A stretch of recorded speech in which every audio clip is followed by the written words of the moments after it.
Hey guys, welcome back to the channel.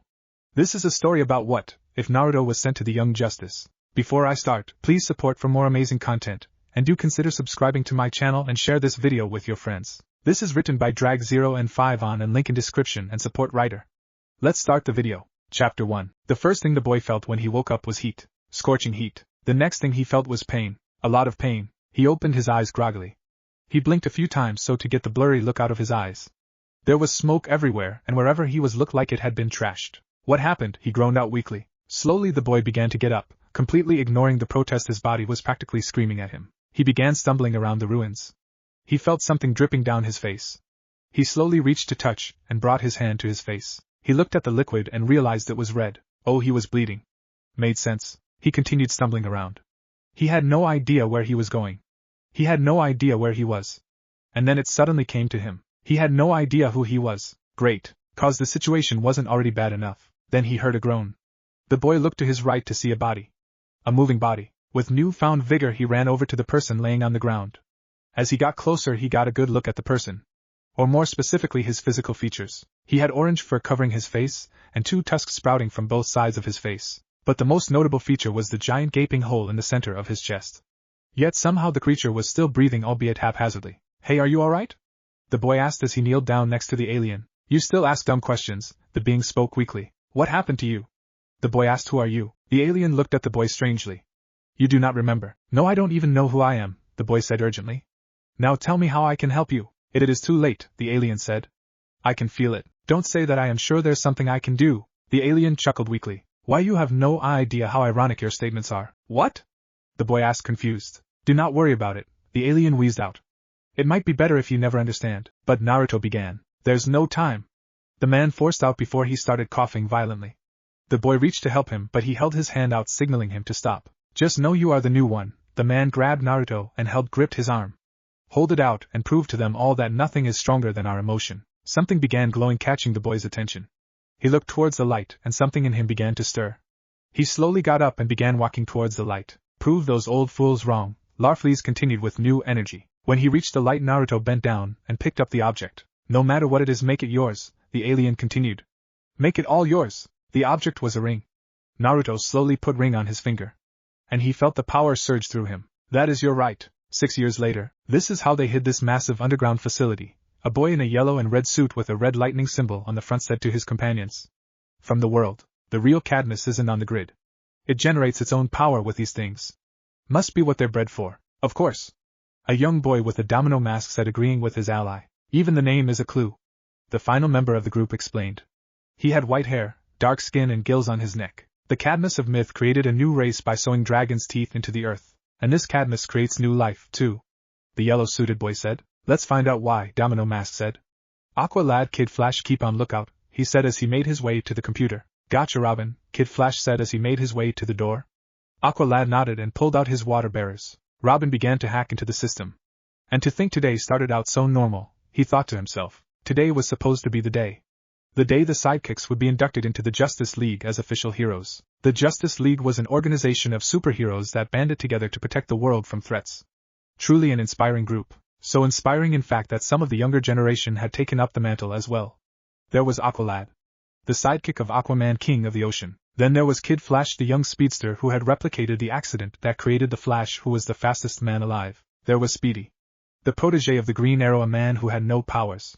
Just a bow and arrow, but he was considered a heavy hitter in the league. Then finally there was Robin, the youngest and most experienced sidekick of all of them. He had become a sidekick at 9 years old after his parents' murder, and he was helped by the Batman. One of the greatest heroes of all time. He had no powers, but he had proven, just like Green Arrow, that a normal man could take on superpowered people. They had all been sidekicks for years, and finally today their mentors decided that today was the day to officially induct them into the league. Today they would officially become full-fledged heroes. Or at least that's what they believed. It had all gone downhill after the stupid ice villains decided to attack. Now Robin had to admit that it seemed suspicious that all of them would attack around the same time.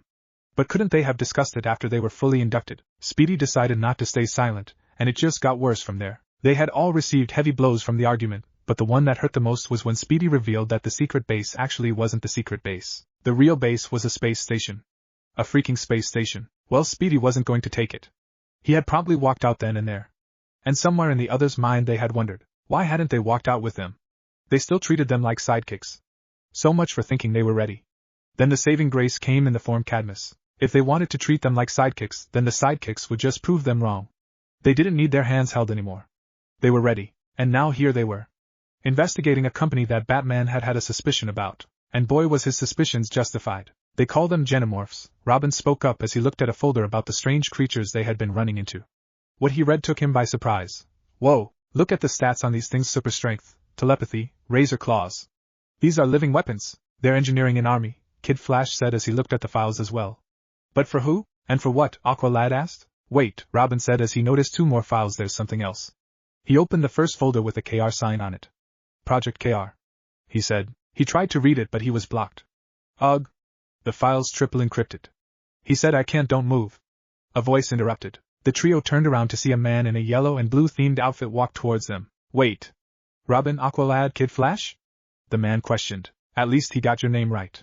Robin muttered. I know you, Aqualad said as he looked at the man.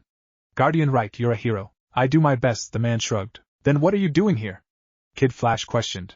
I think that's my question, boys. Guardian said with a raised eyebrow.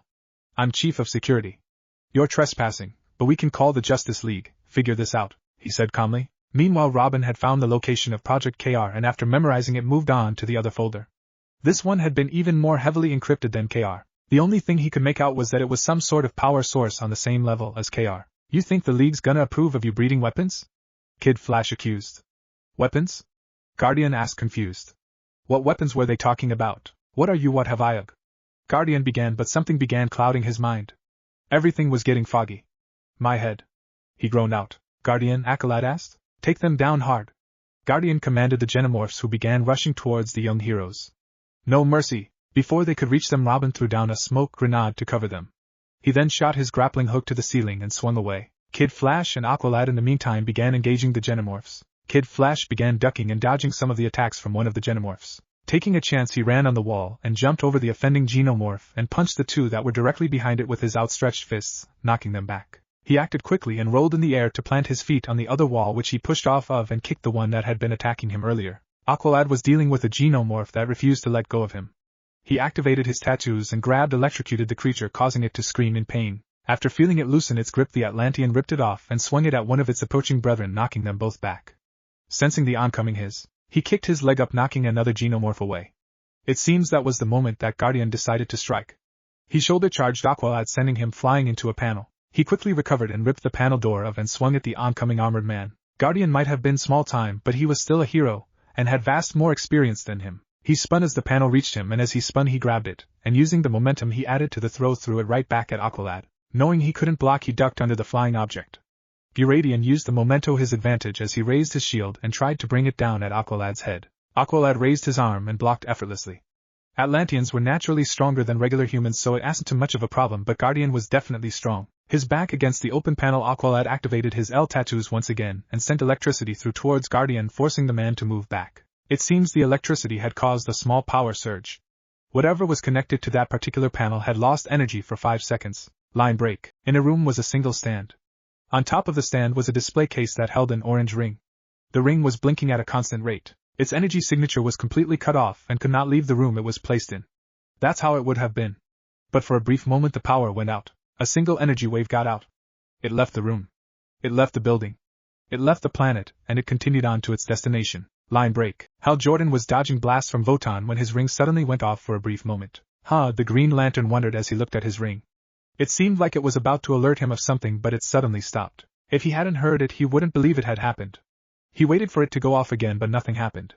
Must have been a mistake. Better charge this thing when I'm done here, he muttered to himself as he looked up just in time to see a show starting to slowly cover the sun. Business as usual, he muttered as he flew straight towards Votan. Line break. In a different part of the galaxy, a bough was laying down in a field. The wind blew slightly. I'm hungry, he mumbled out as he looked up at the sky. Then go get something to eat, a voice spoke up. Yeah, I realize that, but I'm trying to figure out what I want, he explained. Why are you trying to figure it out? The voice said. There's like only 3 things to eat on the entire planet. Right, and I need to figure out which one I want right now. Just pick one, you idiot, the voice growled. Hey, don't rush me. The boy growled. You don't know what I'm going through. What, being an idiot, the voice said.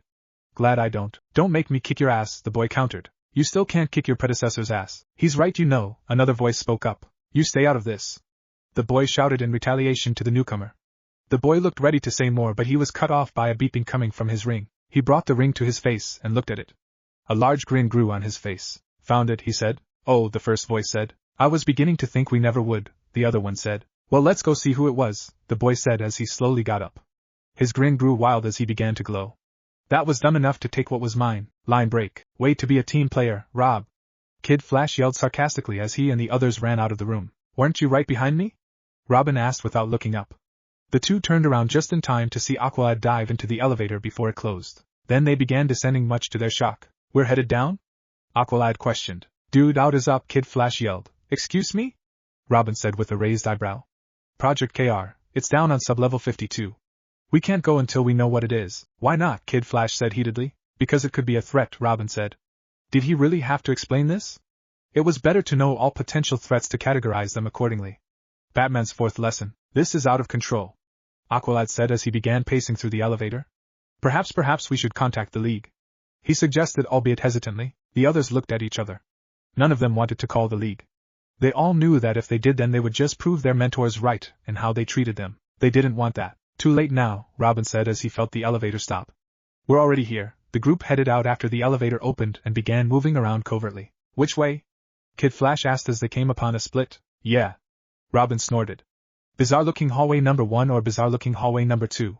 Before they could decide, someone emerged from the shadows. Halt, the man said.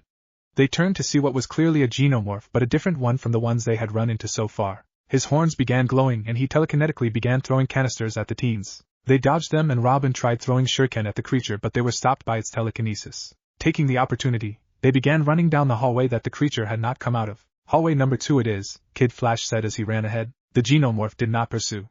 A moment later the elevator opened and Guardian and more xenomorphs began piling out. They are headed for Project KR, the xenomorph said. Kid Flash took a turn and saw a woman walking towards him.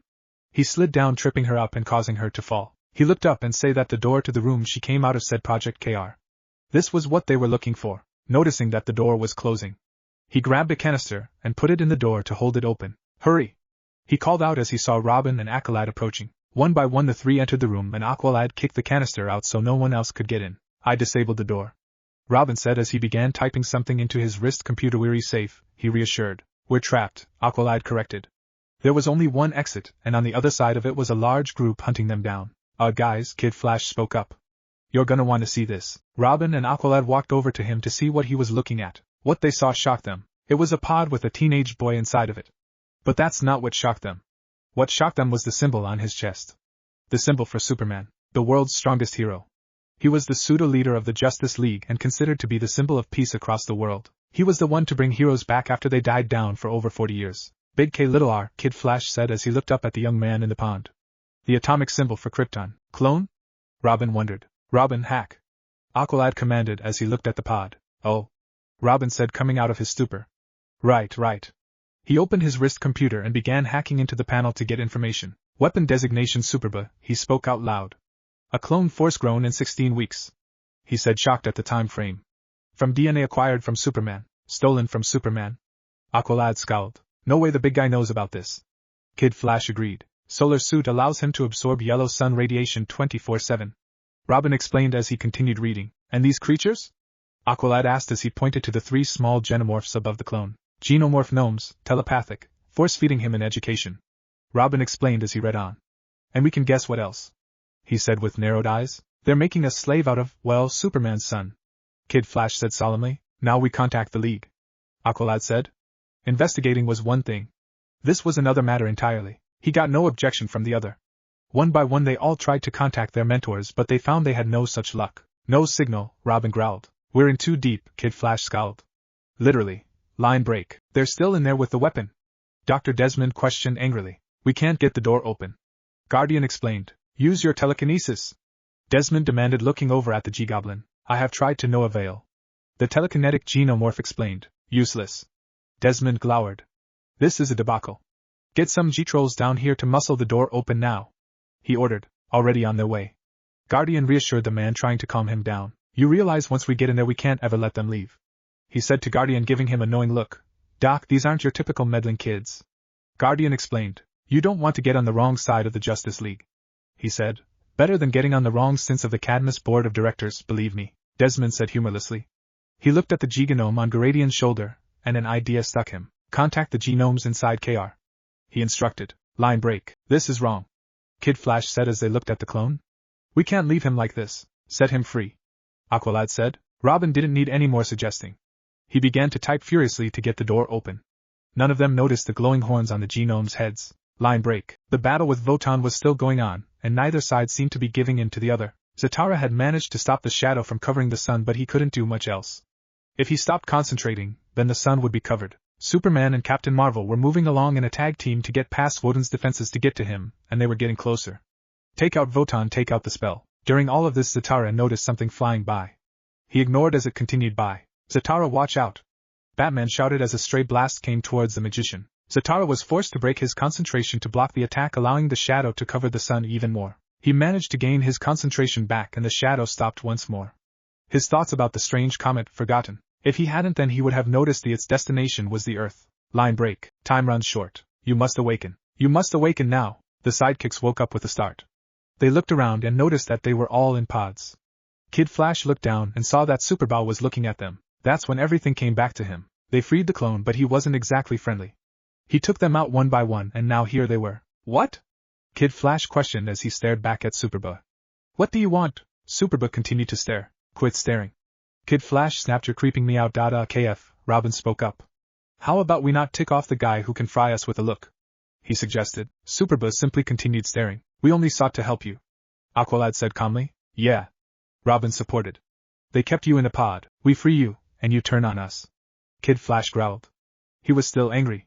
How's that for grat? He began, but Aqualad interrupted him. Kid, please be quiet now, he commanded.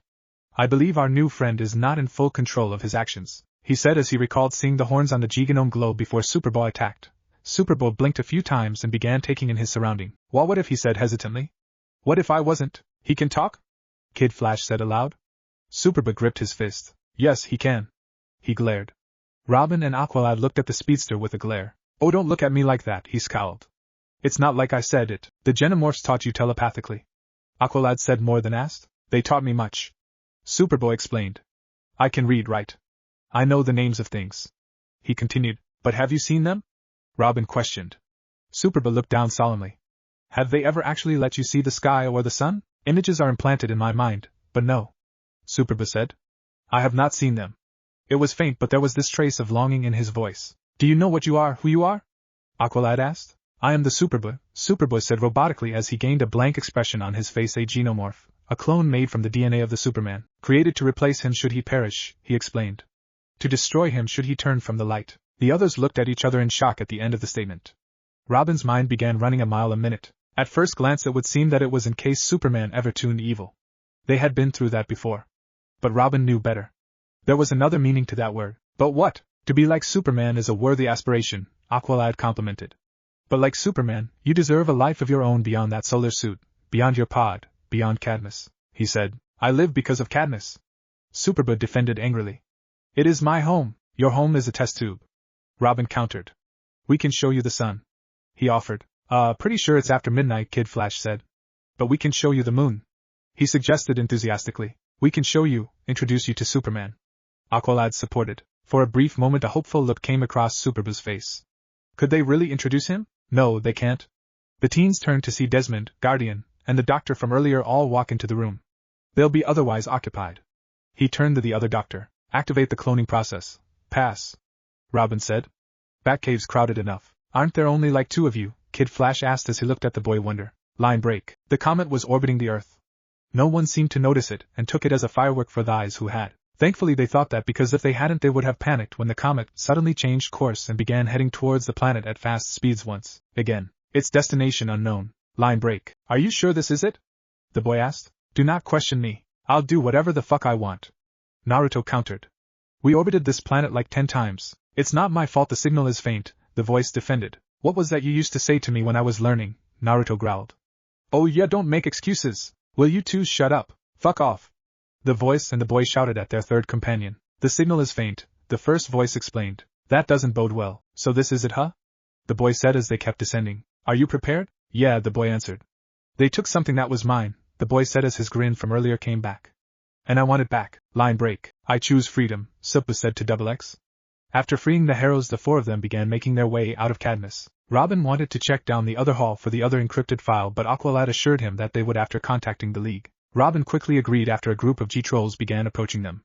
After that they slowly began to make their way up to the top of Cadmus. They were stopped on sub-level 1 by a group of Genomorphs and put into submission by the telekinetic Genomorg, who turned out to also be telepathic. Great. But he quickly revealed himself to be an ally, and the hope that was placed on Superboy's shoulders for the other Genomorphs. Superboy accepted the freedom, which leads us to now. Thank you, brother, XX said. The G-Gnome left Guardian's shoulder, and his thoughts began clearing. Guardian?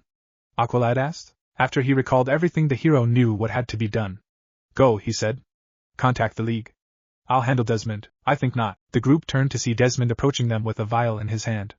Project Blockbuster will give me the power to restore order to Cadmus. The doctor opened the vial and drank the liquid inside. He grunted in what seemed to be pain, and his body began transforming. His skin turned blue and he kept getting bigger and bigger. Go! Guradian commanded as he tackled the now monstrous Desmond. But Desmond threw him off easily and sent him flying into a group of G-Trolls. Superboy decided to try his luck next. He punched Desmond across the face multiple times. It seemed to be working, but Desmond was extremely durable. He kicked Superboy back with ease. Superboy quickly rebounded and jumped into the air to jump on him. Desmond had other ideas. He leapt into the air and tackled Superboy straight through the ceiling. Well, that's one way to get to the top, Kid Flash muttered. Think you planned that?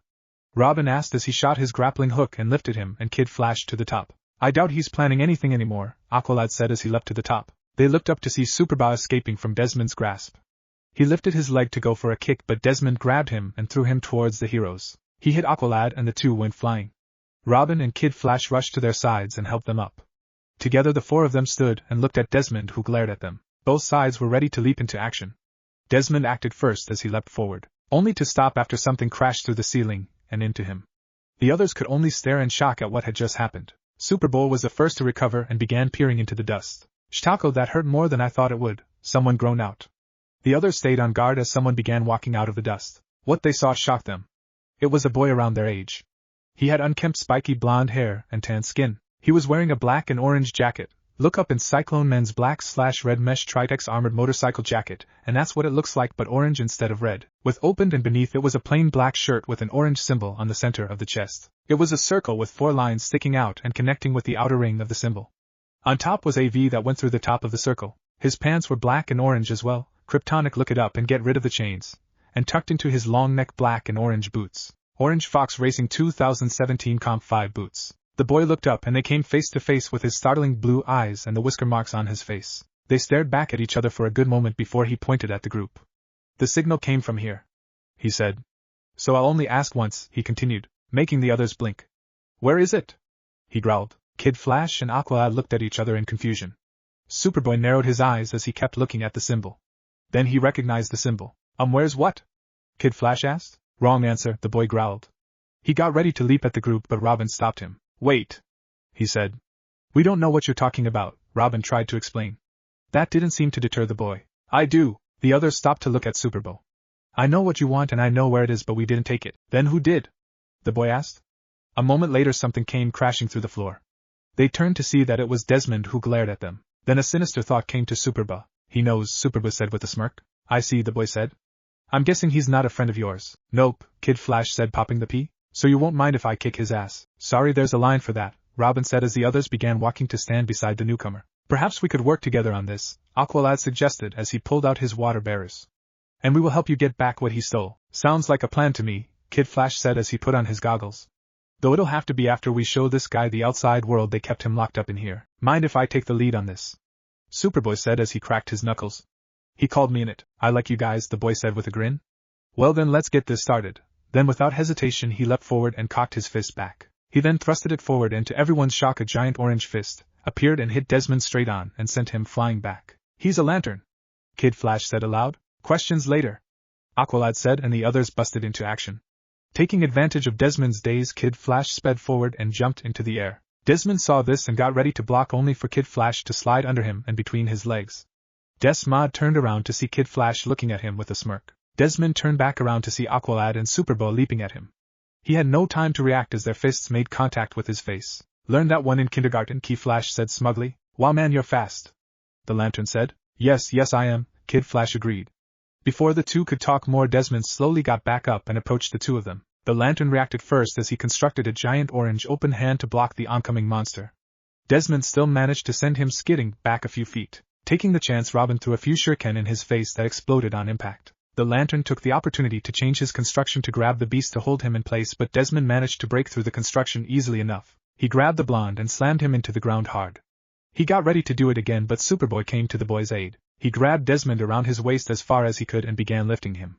Unfortunately, he was still a bit too heavy for the young Kryptonian to lift with ease, but he managed to hold him in place long enough for Kid Flash to recover the lantern, and an Aqualad leapt in and formed a hammer with his water bearer and delivered an uppercut to Desmond.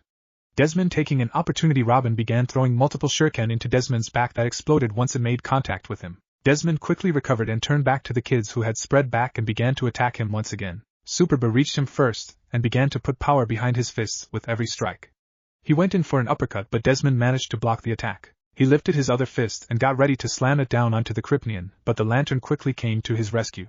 He blocked the fist with a constructed arm. Kid Flash came in next from the side and socked Desmond in his cheek, while Robin did the same from the other side and sent an electrical current through the man with his glove. Finally, Aqualad came down from above and slammed 2 water maces on Desmond's head. They kept up with the combination attacks. They fought together like a well-oiled machine when in reality it should have been almost impossible. Minus the sidekick trio Superboy and the lantern had only met them today, yet here they were fighting together like they had all their lives. It was honestly amazing. The lantern loved it the most. If the large grin during the fight was anything to go by. Deciding that they didn't want to give Desmond a chance to recover, they attacked once again. Robin and Kid Flash came from opposite sides.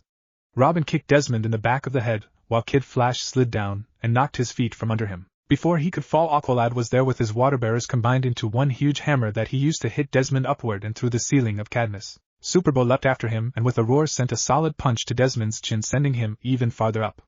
Desmond looked up in time to see the lantern floating above him. The lantern cocked his fist back and gave Desmond a mad grin. "Never take what is mine!"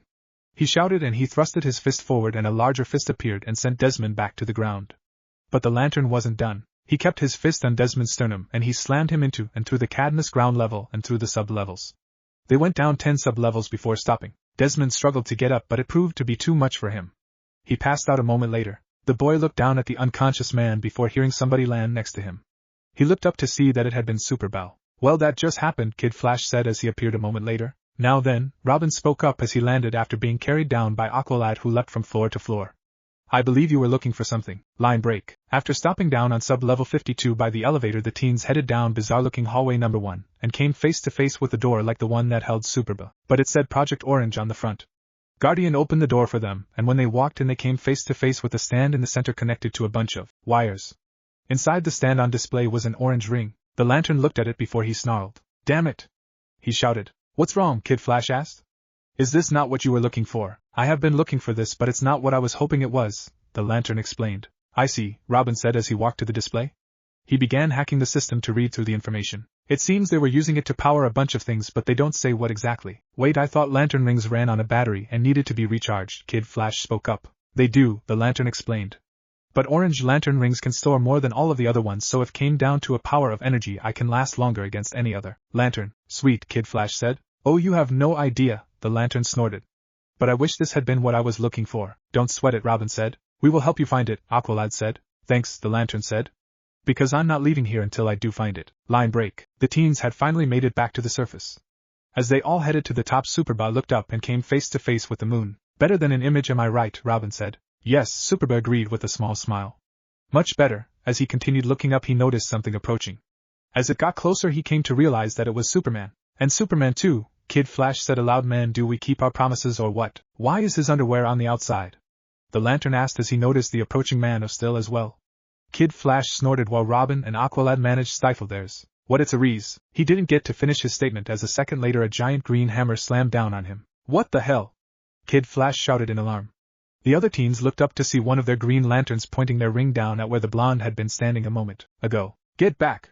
the lantern commanded. Aqualad looked ready to say something, but he stopped after seeing the construct the green lantern had made started getting smaller and smaller until it was all gone. He managed to see the last of it be absorbed into the orange lantern's ring. "Thanks for that, I needed the charge," the orange lantern said. He got ready to say something else, but Black Canary jumped down and sent a scream at the boy, who was forced to block the attack with his arms crossed. "Batman, wait!"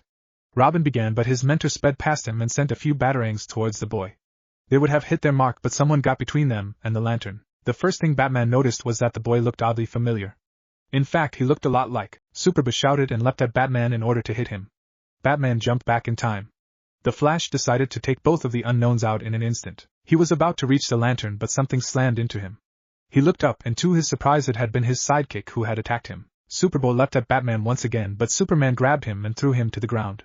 But he wasn't done yet. He quickly recovered and got ready to attack again, but Aquaman intervened by summoning water from a nearby fire hydrant. He sent the water towards Superboy, but was surprised when the water was sent in a different direction. He turned to see that Aqualad had been the one to redirect the water. LLA met Nayar's Zatara began, but he was cut off as a shuriken flew by him and caused a bright light blinding him. Captain Atom sent out a blast of energy that almost hit Aqualad, but the orange lantern was there to block it in time. He looked up to see both Hawkman and Hawkwoman attack, but Superball was there to block the attacks from the maces. Kid Flash began running in a circle around the others, forcing everyone else back. When it died down, the 5 teens stood back to back, surrounded by heroes with way more experience than all of them. "Please wait," Aqualad said. "Aqualad, what are you doing?" Aquaman questioned. "I'm sorry, my king, but he is an ally." "No, he is not," a Green Lantern with dark skin spoke up. "He is an enemy." Batman, listen, Robin tried to his mentor. "If he was an enemy, would we be defending him?" Batman simply narrowed his eyes. "Flash, he's cool," Kid Flash tried. "Both of them are." "I wouldn't be so sure about that," Flash said. Superboy merely growled. "But this doesn't make sense," the other lantern spoke up. "I thought Larfleeze was the only orange lantern." "Larfleeze?" The other lantern spoke up. He slowly stood up straight. "Yeah, he's dead." "What?" the Green Lantern asked in shock. "Yeah, he died like 6 years ago," the orange lantern explained. "Here, I'll let him explain." He pointed his ring forward, and a moment later something came out of it. It was a full-body person. "Hello," the alien said. "My name is Larfleeze," it introduced. "I am dead, and the blonde idiot next to me is Naruto Uzumaki." "Yeah, so who is he?" the Green Lantern without the mask asked harshly. Larfleeze glared at him for a moment, but didn't say anything. He turned back to Naruto and gestured at him. "He is the new Agent Orange." Chapter 2. Today is the day. 2 days. It had been 2 days since Naruto had come to this planet. 2 days since he had been put in lockdown. Then again, he could understand why, considering the events that took place. Flashback. "Are you serious?" the Black Green Lantern shouted at Larfleeze. The Spectral turned, and once he laid his eyes on the one who spoke, he snapped. "Promise breakers," he shouted angrily. The others were immediately on guard. "I take it you know each other," Naruto said dryly. "Calm down, Larfleeze," Naruto commanded. The sudden rage and anger the alien felt immediately left. "There's an Orange Lantern Corps?" Kid Flash questioned as he looked at his mentor. He was surprised when he saw a grim expression on his face. "Yeah, there is," Flash said seriously. "I'll fill you in on the details later," he said, ending the conversation. "What emotion do they represent?" "Greed." "Really?" Kid Flash asked, perplexed. "Why are you here?" Batman spoke up. Robin took the chance to observe all of the heroes there, and was shocked to see that all of them were extremely on guard. What the hell was going on? "Huh?" Naruto said intelligently. "Why are you out of your system?" The other lantern spoke up. "Why are you here?" "You have no right to be here." "Right," Naruto whispered. Then he exploded. "I have every right," he shouted angrily, making the others head ready to attack. "That sack of shit over there stole what was mine," he shouted, pointing at the now restrained Desmond. "I want it back." "Oh, now I see it," Kid Flash muttered. "He is right," Larfleeze said, speaking up once again. His eyes then landed on the white Green Lantern. The two glared at each other. "Larfleeze, Lantern," he retorted back. "How's the finger?" he said evilly, causing him to narrow his eyes. "Now that you have what you wanted, you can leave now," he retorted back. "Yeah, that's not happening," Naruto said. The Lantern immediately held their rings out, and Naruto got ready to leap into action. But before anyone else could do anything, Superman acted first. He sped behind the Orange Lantern and sent one solid, albeit light, punch to the back of his head, knocking him unconscious immediately. Flashback end. "Stupid jerks knocking me unconscious," he muttered. That had been 2 days ago, and he had received a few visitors. Mostly the Lanterns and the dude that wore all black. The Lanterns had informed him that today he would be speaking with some Guardians of the Universe. He had asked Larfleeze about them, but he had remained quiet about the whole thing. Though he kept calling them liars and promise breakers. Then had confiscated his ring, but they didn't know about the one he had gotten at the place he had landed. He could have gone on a rampage, but the other guy had other ideas. "Follow their rules for now," Larfleeze said. "It has been a while since I have spoken with the Guardians. It would be nice to see their stupid faces of shock when they realize who you truly are." "Yeah, I get that," Naruto responded. "But couldn't they have at least given me something to do? He was so bored." Line break. "This can't be right," John Stewart said as he looked up at the screen. "It is," Batman said as he stood next to him. The members of the Justice League were gathered together, having a meeting over the revelation of a new Agent Orange. "Run the test again," Hal suggested. "I've run them 5 times, Batman said. We can try running them again, but the results will be the same. So you're saying that the boy in there is Superman? Began. Batman turned to him and nodded simply. He is 100% human, but Larfleeze hasn't been to Earth in years, John said. And even then he was only on the planet for 3 hours and he was spending it fighting us. So how did the boy get off planet? Wonder Woman asked. And wouldn't we have been able to detect it? Aquaman questioned. The space station was built for that very reason. The station was completed 2 years ago, Batman explained. And according to what he's saying, he's been off planet for at least 6 years. At least? Green Arrow questioned. He has no memories before 6 years ago, the Dark Knight answered. So that's when he was abducted, Captain Marvel spoke up. No, Batman said. He typed in a few things and a picture of Naruto appeared along with a bunch of police files. I looked it up, and there was no case pertaining to him. So go further back, Wonder Woman suggested. I did, Batman answered. I did a search for over the last 20 years, he answered seriously. This boy was never reported missing by anyone. What's more is that there's no one with his facial features, no parents, no siblings, no anything. So what does that mean? Hal asked. It means that until I can find something that this boy has never existed on Earth. So that begs the question? Hawkwoman spoke up. Where is he from? Superman said. And if he is human, where has he been? And how is he able to resist the ring? Hal asked. What do you mean? Wonder Woman asked. Anyone that wears that ring will be obsessed with taking stuff, John explained. It's why there can never be only one Orange Lantern. There would be infighting if there was another. The boy shows some of the traits, but somehow he's able to suppress it. I can explain that one, Batman said. He typed into the computer, and the screen changed. What they say made all but the Green Lanterns confused. Shit, Hal groaned out. Line break. Kill him. Well, that didn't last long, Naruto muttered. He was currently in the middle of a room surrounded by a bunch tall pillars with a bunch of blue midgets in red on top of them. They were the Guardians of the Universe. The Promise Breakers. Huh, Naruto thought. Then that means he was. Kill him and be done with it. Another one of the blue midgets agreed. I don't think we should be so hasty, another spoke up. We know that the color will just find another bearer. That is true, another one said. This one had a distinguishable scar. But perhaps we could control the bearer to work for us. That is an option, another Guardian said. We don't kill, Batman said, speaking up, narrowing his eyes at the Guardians. This does not concern you, the Guardian with the scar spoke as she glared at the Bat. So the best course of action may be to kill him. You are right, another agreed. We will give the ring to another. Like hell, Naruto shouted. The Guardians and the Lanterns on area all turned their attention to Orange Lantern. No one else gets this, it's mine, he growled. He certainly acts like the last one, the first one sniffed in disdain. It will be best that we do it quickly. Indeed, if I may, Hal said, speaking up. We still need to figure out how he got off planet. So is it possible to remove the ring and its hold on him? The Guardians stared at him, but one nodded. It is possible, and we see the concern. Lanterns Hal and John, the lead Guardians, spoke to the present Lanterns. Bring him to us and we will remove the ring and its power from him, then we will give him back to you. John nodded and the two moved to grab the ring. And no, Naruto shouted angrily. You can't take it, it's mine. The others in the room ignored him and John continued to reach for the ring. I said no. Naruto shouted as his eyes began glowing orange, and he started emitting orange energy from his body. Then a large shockwave occurred and the whole area shook, causing everyone minus the Guardians to go flying back. All hell broke loose after that. Line break. So are you gonna explain to us or what? Kid Flash asked as he looked at his mentor. The sidekicks and Superboy were all at the Hall of Justice, on Earth, waiting to hear from their mentors. Flash had offered to stay behind to answer their questions. Superboy was only there because the others had been very vocal about letting him stay with them. They had let one ally get detained, they wouldn't let another. So now here they were sitting around waiting to hear the story about why they attacked Naruto. Do you recall the other Lantern Corps? Flash began. The kids blinked and looked at each other. Robin was the one to speak first. There are 3 correct, he answered. The red, yellow, and green. Well, 4 now, Robin muttered. No, that's not right, Superboy said, causing the others to look at him. There are 7, that's right, Flash answered. What? Kid Flash nearly shouted. Green, blue, indigo, violet, yellow, red, and orange. Flash named off the colors. Though indigo is more of a tribe really. How come we've never seen all of them? Because they all don't act like green, Flash said. Red wants to destroy the green, yellow wants to police the universe in a more dominant way, as you know, and the others, for the most part, either keep to themselves or their focus is on their emotion. Emotion? Kid Flash asked. I don't get it fully either, but apparently each color is channeled to an emotion. And what's orange? Greed, Flash said with a grimace. Due to the nature of their emotion, there can ever only be one member of the Corps. That still doesn't explain why you all attacked him, Robin said. You all weren't active when it happened, so I'll put it to you this way, Flash said. The last Orange Lantern was an absolute beast. Flashback. This was ridiculous. Flash dodged to the side as an orange blast was sent his way. Yawamite Salve, Zatara casted as a magical blast, got sent toward the lantern.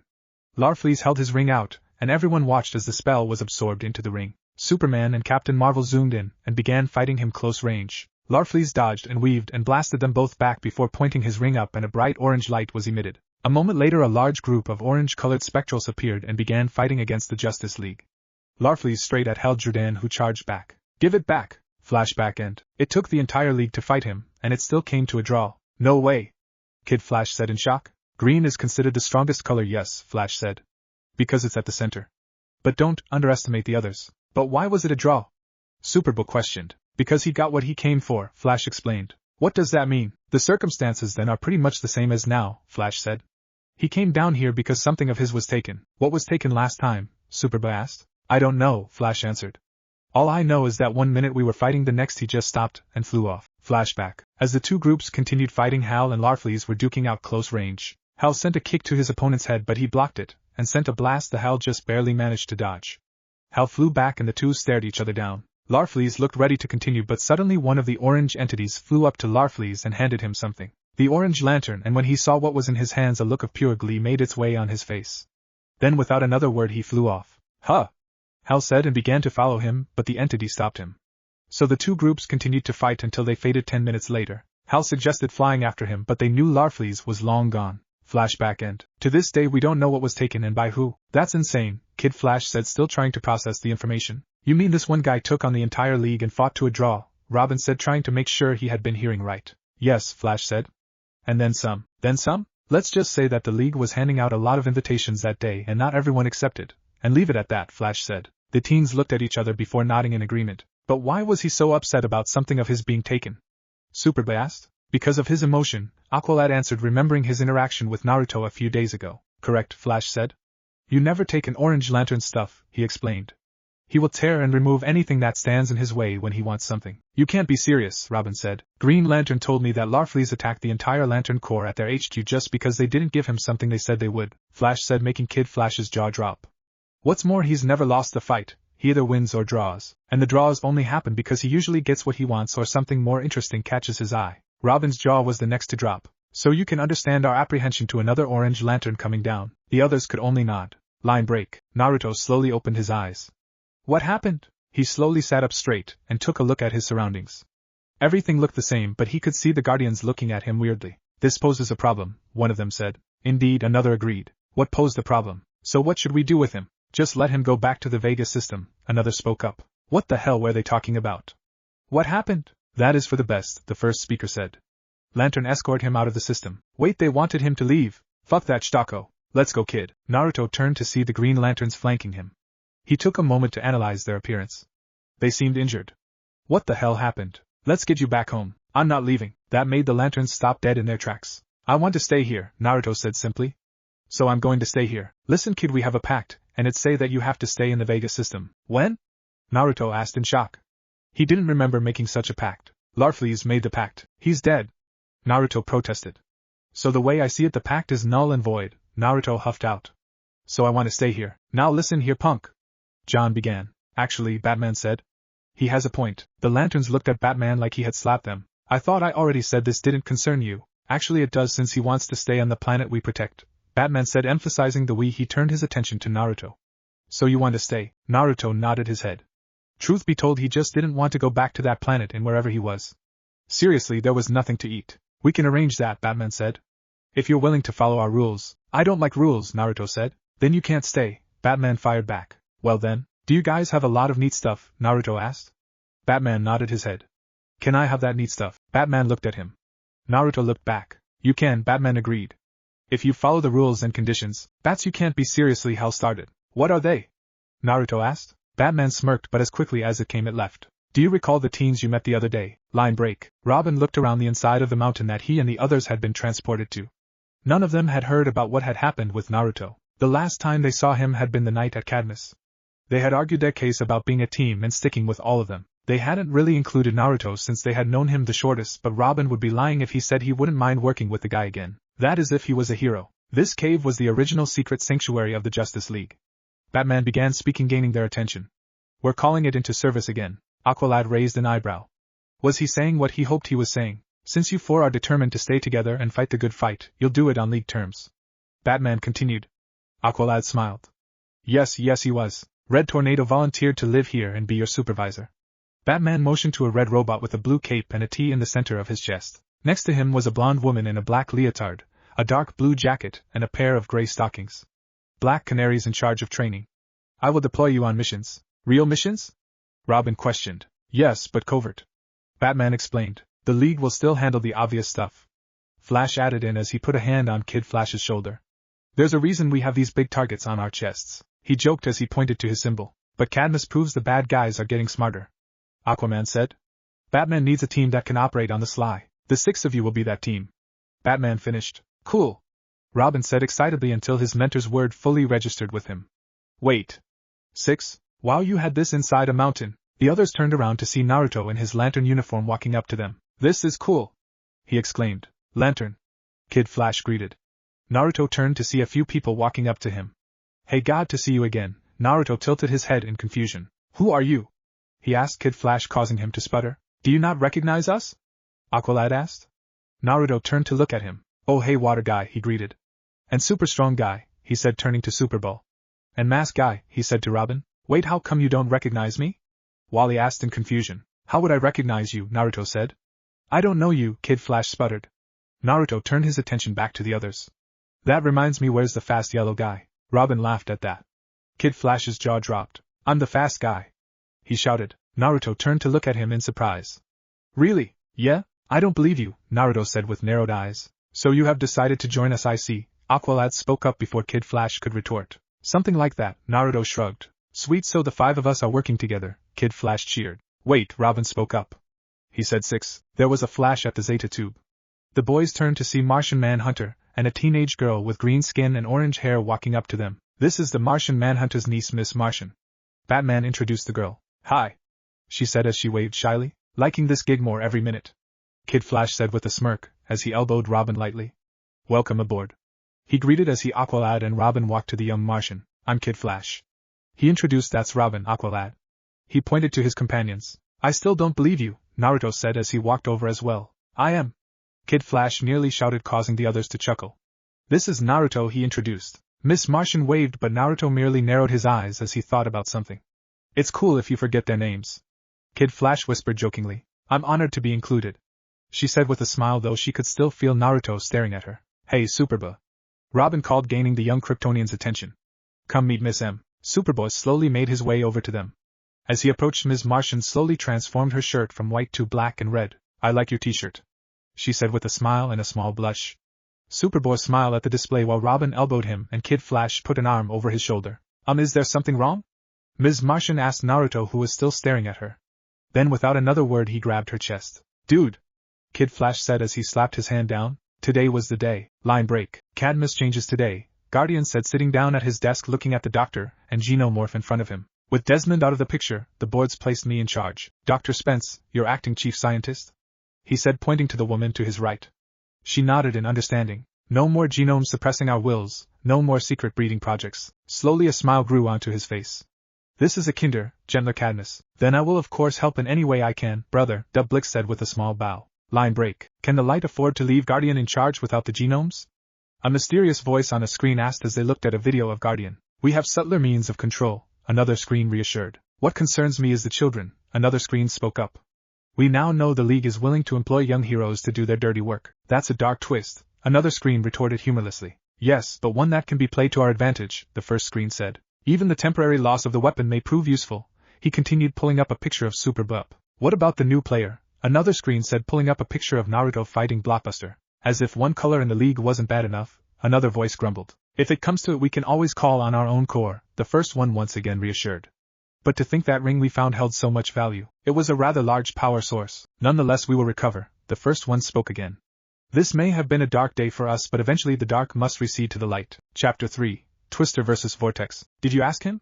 Robin asked as he ran up to Calder, Miss Martian, and Superboy. What did he say? Wally asked next, not giving them the chance to answer. He and Robin had just entered the cave and seemed to be excited for something. He's arriving now, Calder answered with a smile, though he was as excited as his two friends. Then what are we waiting for? Wally asked, but ran in a different direction, not really wanting an answer.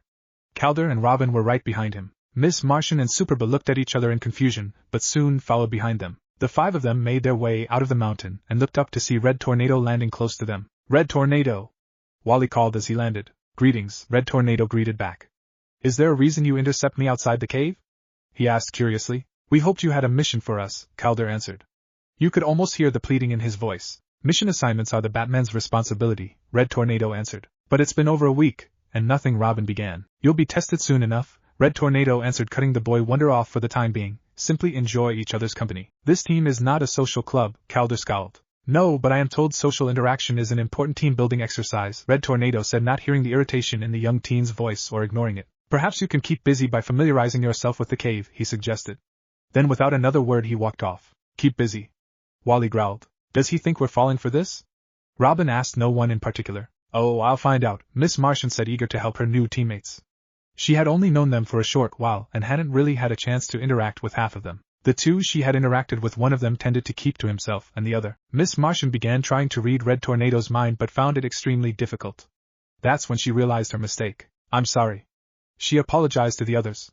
I forgot he's a machine, inorganic, so I can't read his mind. She explained, saddened that she couldn't help the others. Nice try, though, Wally reassured, making Miss Martian feel better. Suddenly Wally got close to her and gave her a strange smile. So, you know what I'm thinking right now? He asked, moving his eyebrows up and down. We all know what you're thinking now, Robin snorted, hitting his friend upside the head. Ow, Wally groaned. And now we tour the clubhouse, Calder said with a deadpan expression. Well, Superboy, Naruto and I live here, Miss Martian said. We can play tour guides, she suggested, hoping to redeem her blunder with Red Tornado. Don't look at me, Superboy said with a raised eyebrow. We won't, Wally said, waving him off without taking his eyes off of Miss Martian. A private tour sounds much more fun, he said with a smirk. She never said private, Robin said, looking at his friend weirdly. Team building, Calder said with a smile, gaining their attention. He didn't want to admit it, but maybe this would be better. He knew Kid Flash and Robin well, but he had only known the others for a week, and this was only his third time at the cave. We'll all go. Not all, Superboy said, pointing out Naruto wasn't with them. Then we'll get him at the beginning of the tour, Calder said. You can show us to where the rooms are located. We can get him from there. Miss Martian and Superboy looked at each other. He's not in his room, Superboy said. Oh, then where is he? Come on, Wes, you can beat him. Naruto shouted as he looked at the TV. Ha, eat that, Miracon! The others stood at the entrance to the den.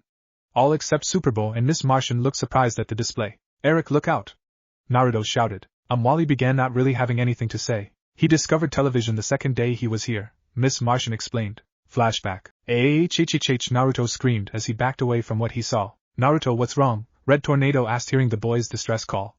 Superboy and Miss Martian came running in next and looked ready to fight. There are people inside that box, Naruto said, frantically pointing towards the TV. Superboy and Miss Martian promptly fell over. Flashback end. Red Tornado then explained to him what the television actually was and how it worked. Miss Martian kept explaining. Then he found Netflix, Superboy growled. Flashback. You mean this has all the episode of every show? Naruto asked, looking at Netflix. Not all shows, but many, Red Tornado continued explaining. And here you can fast forward and rewind here. What's that? Fast forward means it can go faster. Red Tornado pressed the button and the movie began going faster. And rewind means to go backwards. He pressed the button and the movie began to move in reverse. Awesome! Naruto shouted with stars in his eyes.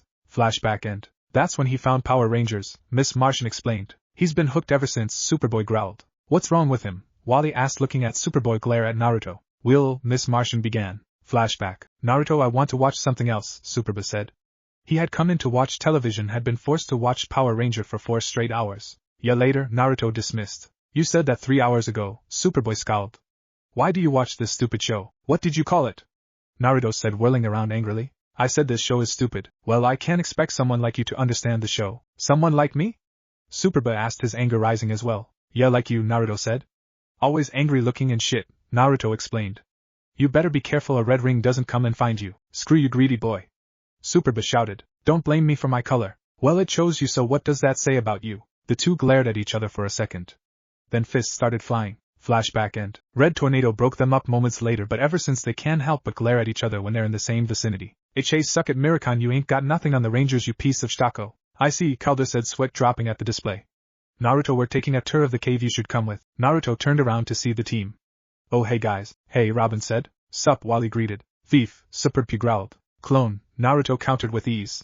He then turned to Miss Martian. Hey, Miss Martian looked away from him with a blush. It didn't go unnoticed. Are you okay? Calder asked. Oh yes, I'm fine, Miss Martian reassured. In truth, she was okay. It was just that she was still recovering from what Naruto had done to her when they had first met. She had watched many Earth shows and learned a lot about Earth culture, and it seemed that a man touching a woman's curves was one way to show he was attracted to her. Of course it meant other things too, but they all fell to that, whether it was a good or bad touch. so the fact that the first thing Naruto did when they met was touch her chest was a little vexing. She looked over at Superboy. Well, maybe if he had done it, she thought. Then she realized what she was thinking and blushed even harder. Line break. And this would be the back, Miss Martian explained. And this would be the end of the tour. It had taken about 30 minutes to go around the entire cave. The entire time Naruto and Superboy had glared at each other. The others had made it a point for the two of them not to talk to each other. The cave is actually the entire mountain, she explained cheerfully. It was hollowed out and reinforced by Superman and Green Lantern in the early days of the League. Wally said, already knowing a lot of the information. He knew of the base, just not the location. Then why abandon it for the Hall of Justice? Superboy asked, turning away from his glaring competition with Naruto. The cave's secret location was compromised, Robin explained, remembering what Batman had told him. So they traded it in for a tourist trap? Superboy scoffed. Yeah, that makes total sense, he drawled out. I like this place better, Naruto said. Reminds me of my old home. Where was your old home? Robin asked. I'll show it to you, Naruto said. I have to go back there anyway. What, you're leaving? Wally asked in shock. Not anytime soon, Naruto explained.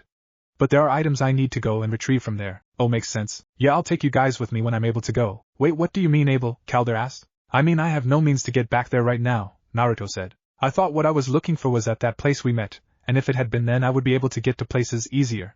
But all I got was another ring, Naruto said. Ah, that makes sense, Miss Martian said. Suddenly Superboy and Naruto looked up and began sniffing the air. Anybody else smell smoke? Superboy asked. Naruto raised his hand. Smoke, Miss Martian thought.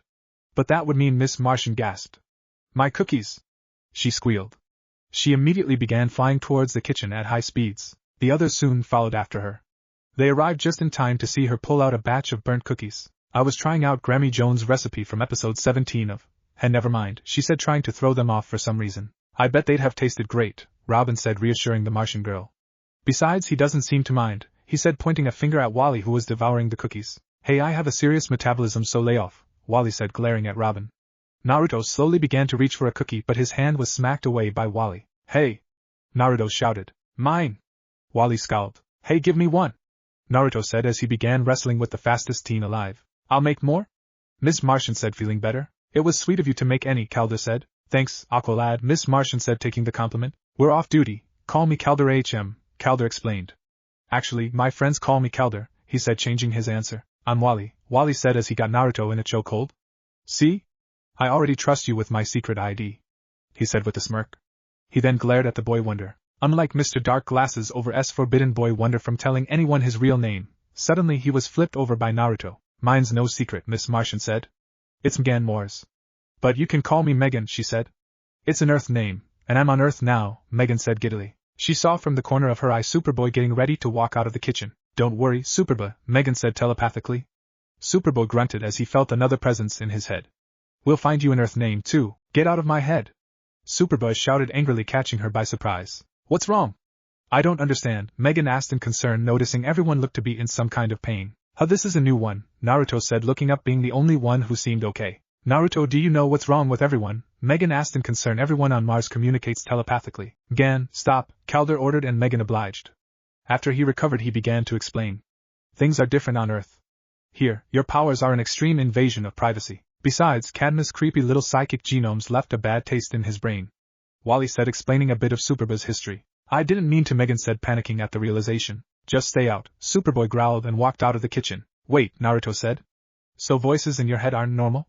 He asked in surprise. Everybody just looked at him weirdly. What I mean, you've met one of mine, he said, and then pointed high ring out, and Larfleeze came into existence. Wally shouted in surprise, and everyone else backed up as well. Why have you brought me out? The Orange Phantom said with annoyance, looking at Naruto. Well, I just found out having voices in your head isn't normal, Naruto said. The Larfleeze blinked. Is that the only reason you brought me out? He scowled. Naruto simply nodded his head. The alien glared at him a bit longer before disappearing. As always, he's a freaking jerk, Naruto said with a deadpan expression. Language, Miss Martian said, then she got an idea. Hello, Megan. I know what we can do, she said cheerfully. Without another word, she flew out of the room and into the hall, and the others began to follow. A moment later, she turned back to get Superboy, who hadn't left. Superboy, please, she said, silently pleading. Don't talk to me, he said without looking at her. Megan looked down dejectedly and slowly left. Don't be an ass. Superboy looked up to see Naruto standing where Megan had been moments earlier. Superboy glared at him, but Naruto merely walked away. Superboy contemplated his options.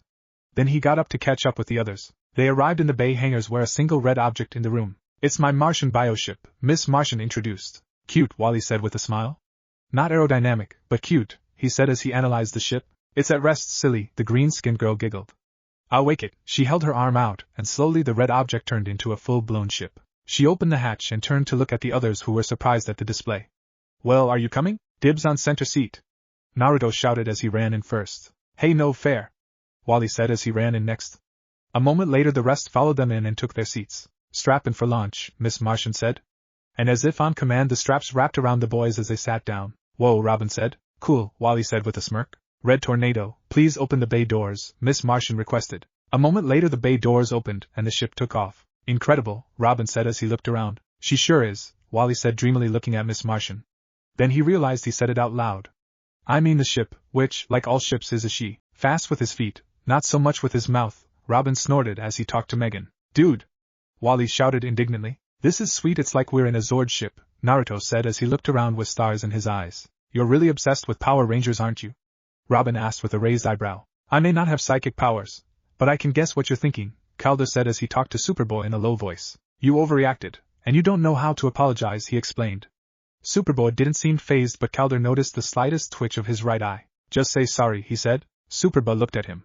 He looked like he was going to say something but decided against it. He'll come around, Robin said, noticing Megan looking at him with a sad expression. He doesn't seem to like me much, Megan said dejectedly. His loss, Naruto said with a scowl. You guys remember he has super hearing, right? Wally said with a smile. The three looked over at Superboy, who looked at them from the corner of his eyes. Really? Naruto said. Suddenly he began speaking in a low voice and the others looked at him trying to figure out what he was saying. Not on your life, Superboy grunted out without looking at Naruto. Naruto narrowed his eyes. He began whispering again. What the hell is Mega Nala KWMMPH? Before he could finish, Naruto activated his ring and covered Superboy's mouth. Naruto! Miss Martian shouted. Naruto looked away from her. Just what did you say? Robin asked. Don't worry about it, Naruto said with a cheeky smile. Robin looked at them strangely but decided to change the subjects. Hey, how about showing us a little Martian shapeshifting? Miss Martian happily obliged and began transforming into the other. First Robin, then Kid Flash. Is it wrong that I think I'm hot? Wally said. Yes, Naruto said. On so many different levels. Impressive, but you know you're not exactly gonna fool anyone with those, Robin said. Oh yeah, Naruto said. I've been meaning to ask. Naruto then pointed to Miss Martian's chest. What are those, dude? Wally shouted while Miss Martian blushed. What, I'm serious, Naruto said as he noticed the others glaring at him. I've never seen them on anyone before. How have you not? Wally said. All girls have them. Girl? Naruto questioned. What's a girl? That caused everyone to blink. Wait, have you never seen a girl before? Robin asked. No, Naruto said. Weren't there any on your planet? Calder asked. I was the only living person on it, he answered. There were animals, yeah, that's it. You were alone on a planet for 6 years, Calder asked. Naruto simply shrugged, not seeing the big deal. Yeah, I mean there was the occasional visitor, and I had Larfleeze to keep me company. But he's dead. He doesn't act like it, Naruto snorted. So who were the visitors? Usually people that tried to take my stuff, Naruto said. They learned not to try that again, he said with an evil smirk. Anyone rememberable that came by more often? Megan asked. Well, there was, Naruto began but was cut off by a beep. Red Tornado to Miss Martian, Red Tornado said over the intercom, catching everyone's attention. An emergency alert has been triggered at the Happy Harbor power plant, he informed them. I suggest you investigate covertly, he continued. I'm sending coordinates. A moment later a map appeared on the screen with a red and green dot. Received, Megan said, confirming the coordinates. Adjusting course, she said as she turned the ship to the proper direction. Megan seemed excited at the opportunity to work with the others. The others weren't as enthusiastic as her. Tornado's keeping us busy again, Robin scoffed angrily. Wally and Calder didn't say anything, but they felt the same way. Well, a simple fire led you to Superboy, Miss Martian said. And me, Naruto said, raising his hand excitedly. That's true, Calder said. Besides, it's gonna be interesting, Naruto said as he looked out the window. What makes you say that? Wally asked. I have a feeling it has something to do with the tornado about to hit us, Superboy said, looking out the same window as Naruto. The others turned to see indeed that a tornado was heading towards them. Oh, Wally said as he and the others looked out the window as well. The teens screamed in panic as the tornado hit the bio ship and sent them spinning.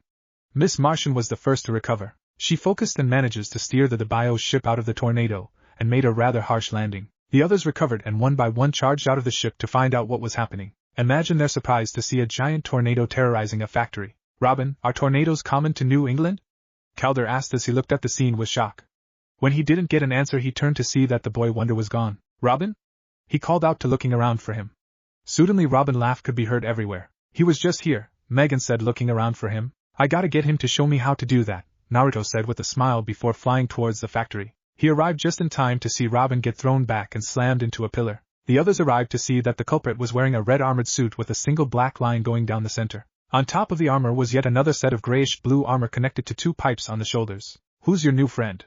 Superboy asked, landing next to Robin. "Didn't catch his name, but he plays kinda rough," Robin said, recovering from the hit he took. "Fine by me," Naruto said. Then he along with Superboy charged at the mysterious man. "My apologies," the man said in a deep voice. "You may address me as Mr. Twister," he said. To prove the point of his name, he created 2 tornadoes that caused Superboy and Naruto to struggle to reach him. He blasted a second current into the wind that sent Superboy spinning and flying back, but Naruto, seeing this, reacted. He constructed an arm to catch Superboy. Unfortunately, this left him open and Mr. Twister took advantage of that. He sent a tornado at Naruto, blasting him in the side and sent him flying. The other, seeing this, finally reacted. Wally ran at him at full speed, but Twister was ready. Wally leaped into the air to kick him in the face, but Twister countered him by creating a small tornado, then flung him outside in a spin. Calder and Megan went in to try and double-team him, but Twister set up 2 tornadoes in front of him, catching them and sent them into a rail. "I was prepared to be challenged by a superhero," Twister said as he stared down the boy wonder. "I was not, however, expecting children." "We're not children!" Robin shouted as he threw a few of his shuriken at the tornado user. He threw the first one, causing a small explosion, and sent another right after so he couldn't see it. It pierced the armor the man was wearing, but to his surprise he was unharmed. "Objectively, you are," the man said condescendingly as he thumped the shuriken in his chest away. "Have you no adult supervision? I find your presence here quite disturbing." "Well, we hate to see you disturbed," Robin said mockingly as the others recovered and stood next to him. "Let's see if you're more turbed once we kick your can," he shouted. Miss Marion activated her abilities and busted a pipe he was standing under, creating a smoke screen. He dissipated it just in time to see Superboy coming from above. He blew him back, but he didn't see Naruto come in low. Naruto created a giant fist and hit Twister and sent him back. However, he was quick to recover and flew back at Naruto and hit him with a tornado from point-blank range. "Ah!" Naruto shouted as he was sent flying once again. Calder came in from the left, and Robin from the right. Robin threw electrical shuriken at him, while Calder activated his tattoos to use his electrical magic, but the armored giant seemed unfazed. He created 2 tornadoes and sent the 2 straight into the ceiling. "Indeed," Twister said. "That was quite turbing, thank you," he mocked as he flew out of the building. "Get back here!" Naruto shouted as he was the first to recover. He gave chase to the red-armored villain. As he exited, Wally ran at him to attack. Twister attempted to use another tornado, but the young speedster had learned his lesson. He backed up and kept at a safe distance while facing the man down. "What have you done to my team?" Wally questioned. "Embarrassed them, largely," Mr. Twister said mockingly. "You sure about that?" The foes looked up to see Naruto coming down at Twister like a comet as shrouded his entire body in a giant fist. "Quite sure," Twister said as he lazily created a large tornado that consumed both Naruto and Wally and sent them flying. They were about to hit the building, but suddenly they stopped mid-spin. "I got you, guys." They looked up to see Miss Martian had been the one who saved them. "Sweet," Wally said. "Alright, you guys ready for round 2, Naruto said as he stood with the others. There was no way he was losing this fight. "I would have thought you had all learned your limitations by now," the tornado-creating villain mocked. "What do you want?" Calder shouted in frustration. "Isn't it obvious?" Twister said as he flew into the sky. "I'm waiting for a real hero." "Read his mind," Clater commanded as he looked at Megan. "Find a weakness." "I thought I wasn't supposed to do that," she said, confused. "It's okay with the bad guys," Robin yelled. "And me," Naruto said. Miss Martian took their advice and tried to reach into the villain's mind, only to come to a shocking discovery. "Nothing," she said in surprise. "I'm getting nothing," she said, looking up. Then a thought came to her. "Hello, Megan, Mr. Twister is Red Tornado in disguise." "What?" Naruto shouted in surprise. "He's inorganic, an android." "Or else I could read his mind," Miss Martian said. "And how many androids do you know that can generate tornadoes?" "But wait, aren't his tornadoes red?" Naruto muttered. "Red tornadoes send us here," Calder said. "After saying we'd be tested soon enough," Robin growled out. "This is his test, something to keep us busy," Speedy called it. Wally scowled. "We're a joke." "On!" Calder grunted, punching his fist in his hand as he began walking towards Twister. "This game, so over," Wally said as he and Robin followed him. For the 3 of them this was a major blow. They had tried to form a team and were promised real missions, but to find out this was just a hero testing them. Their mentors still didn't believe in them. "That is not Red Tornado," Larfleeze said, popping out of the ring. "What?" Naruto asked, gaining Superboy and Miss Martian's attention. "I remember fighting him," the construct said as he looked at the 3 young heroes. "He does not fight how this Mr. Twister has been." "How can you know for sure?" Superboy asked, and the construct looked at them. "Where did he attack?" Larfleeze asked. "At a factory," Miss Martian said. "Full of people," she whispered as she began connecting the dots. "And even if they wanted to test us," Naruto said, "they wouldn't endanger lives," Superboy finished. "Any other reason?" Superboy asked. Larfleeze stopped to think, then he looked up. Well, there's that, he said, and the three turned around to see Twister sending down a lightning bolt causing a huge explosion. When the dust cleared, only Naruto and Superboy were standing.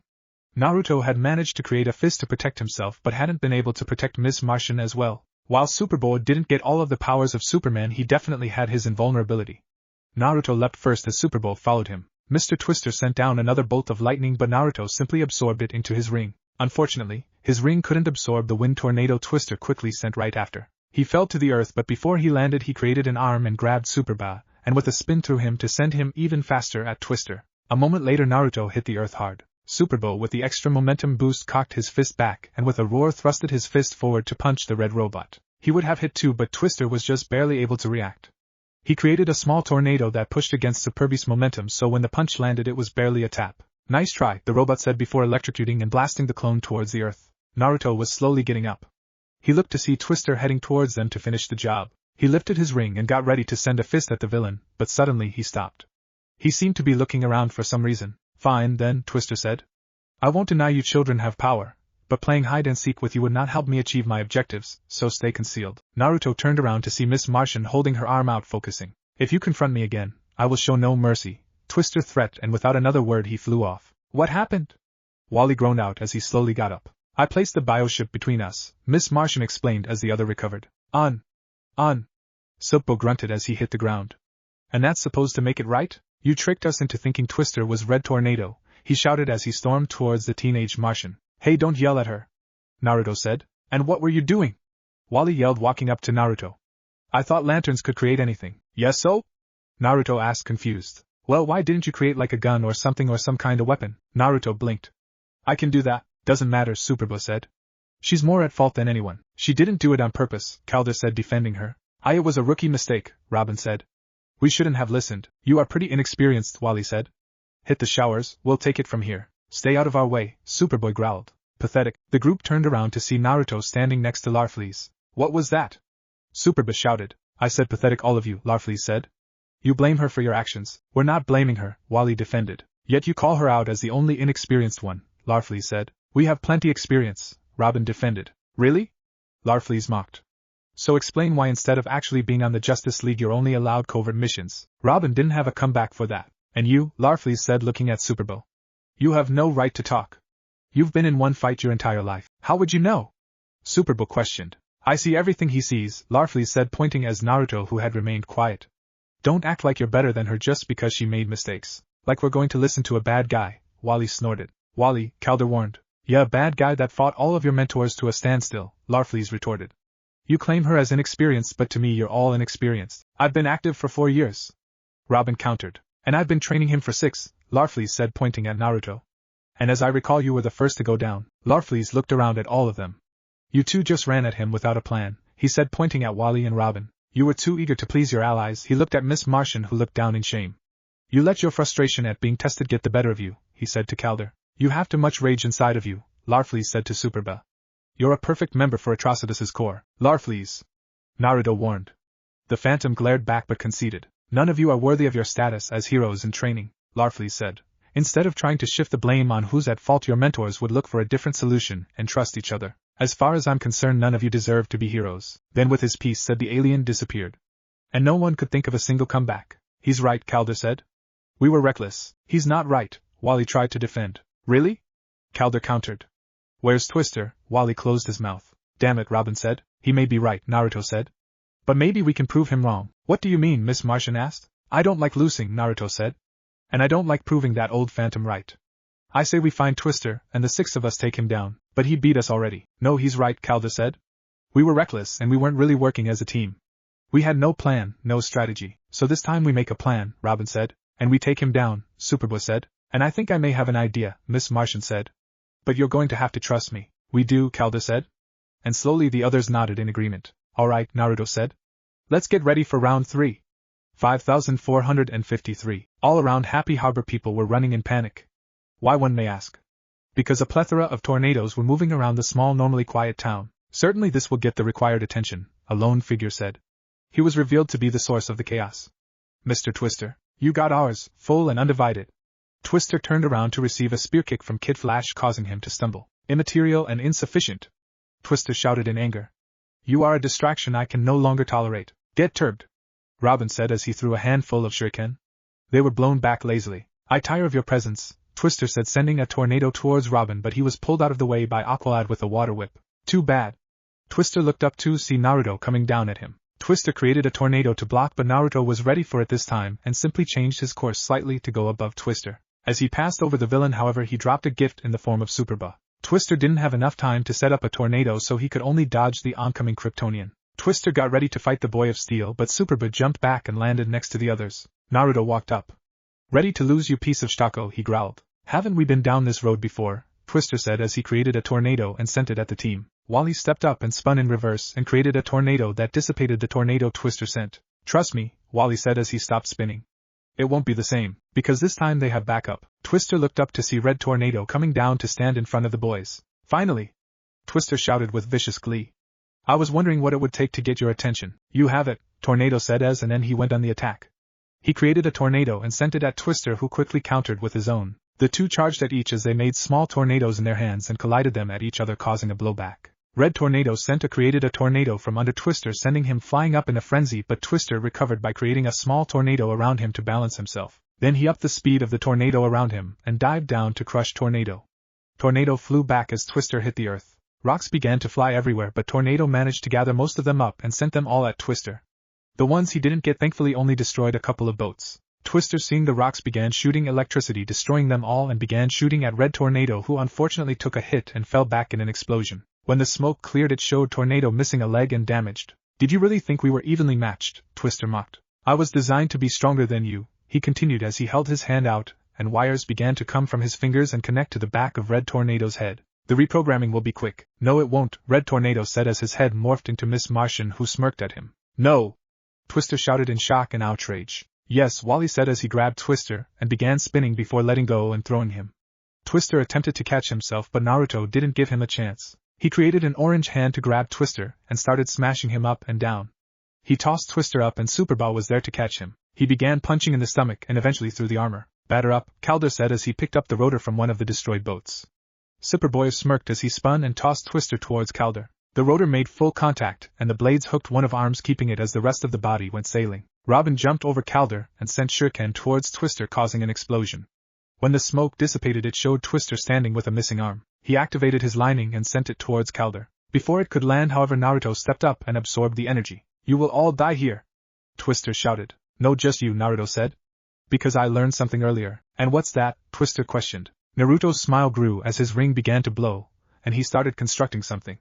Something new. I can make anything I imagine with my ring. Flashback. It's true, Larfleeze said, answering Naruto's question as they planned how to take on Twister. Really, Naruto said. Anything. As long as it's something you can imagine and your emotion is strong enough. Naruto looked shocked but slowly began to smile. Oh, he was going to have fun with this. Flashback end. Slowly a strange machine began to form. What's that? Robin asked in shock, and Kid and Aqua could only look in confusion as well. But Miss Martian and Superboy recognized the thing Naruto had created. Vortex Blaster, Naruto said maniacally. Lock on target. Then he blasted a large orange ball of energy at Twister, who hit him dead center, causing an explosion. When the dust cleared, it showed the remains of Twister. Slowly his chest began to open and somebody came out. He was a thin Caucasian man with longish brown hair and thick sideburns. He was wearing some kind of bio-suit. Foul, I call foul, he said, completely destroying the illusion he had created while inside the suit. Megan was the first to react. She lifted a giant rock and smashed the man before anyone could react. Megan! Calder shouted. We don't execute the villains. Robin reprimanded. I thought you trusted me, Megan said with a smile. She lifted the rock to show the remains of another robot. Oh, Wally said. Well, this was fun, Naruto said. Another win for the Power Rangers. He cheered. We are not calling ourselves that, Superboy grumbled. It was clearly created to sabotage or destroy you, Calder, as they looked at the remains of Mr. Twister and the mysterious man. Agreed, Red Tornado said. Actually, I think it was something, Miss Martian said. Explain, Red Tornado said. Well, when he came at me, he said he was trying to reprogram you, Miss Martian explained. I think he had an alternative goal, but the question is what? Robin wondered aloud. Regardless, I believe this worked out well in the long run for you. So how do we go about solving this then? Naruto asked. We don't, Red Tornado said. Or more accurately, you don't. What, why? Wally asked. This is a problem for me, you shouldn't solve it for me, Tornado said. But if you're in danger, Calder began. Consider this matter closed, he interrupted before walking off. But overall we did good, right? Naruto asked, looking at Red Tornado, who looked back. Naruto noticed the others looking at him. He simply shrugged. Larfleeze never does or says anything nice. Grazit I would take a head pat, Naruto explained.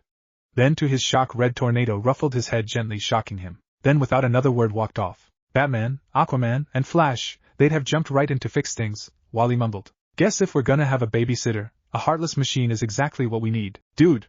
Harsh, Wally said. And inaccurate, Red Tornado called out. I have a heart, carbon steel alloy. I also have excellent hearing. Sorry. Robin winced. I'll strive to be more accurate. And more respectful, Calder said. Speedy was so wrong. Wally said with a smile. This team thing might just work out. Wait, who's Speedy? Naruto asked as he walked off. Superboy began to follow them, but before he did he turned to look at Miss Martian. You comin'? He asked. Miss Martian looked at him and smiled and began walking with him. Sorry, he whispered with a small blush without looking at her. Miss Martian smiled even bigger. Hey, let's watch Power Rangers, Naruto suggested. No! Superboy and Megan yelled as they began running towards the others. Chapter 4, Drop Zone in Space. Location Santa Prisca, June 19th, 043. There was a facility on this island.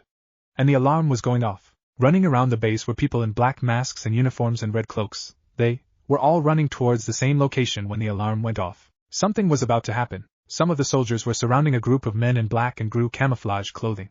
All of them aimed their guns at them. One of the red cloak soldiers walked forward to address the other group. Our sublime leader proclaims he will depart this facility, the man said as he spoke, and of the men surrounded raised their eyebrows at the statement the other had made. If there it was. One of you defeats his champion in single combat.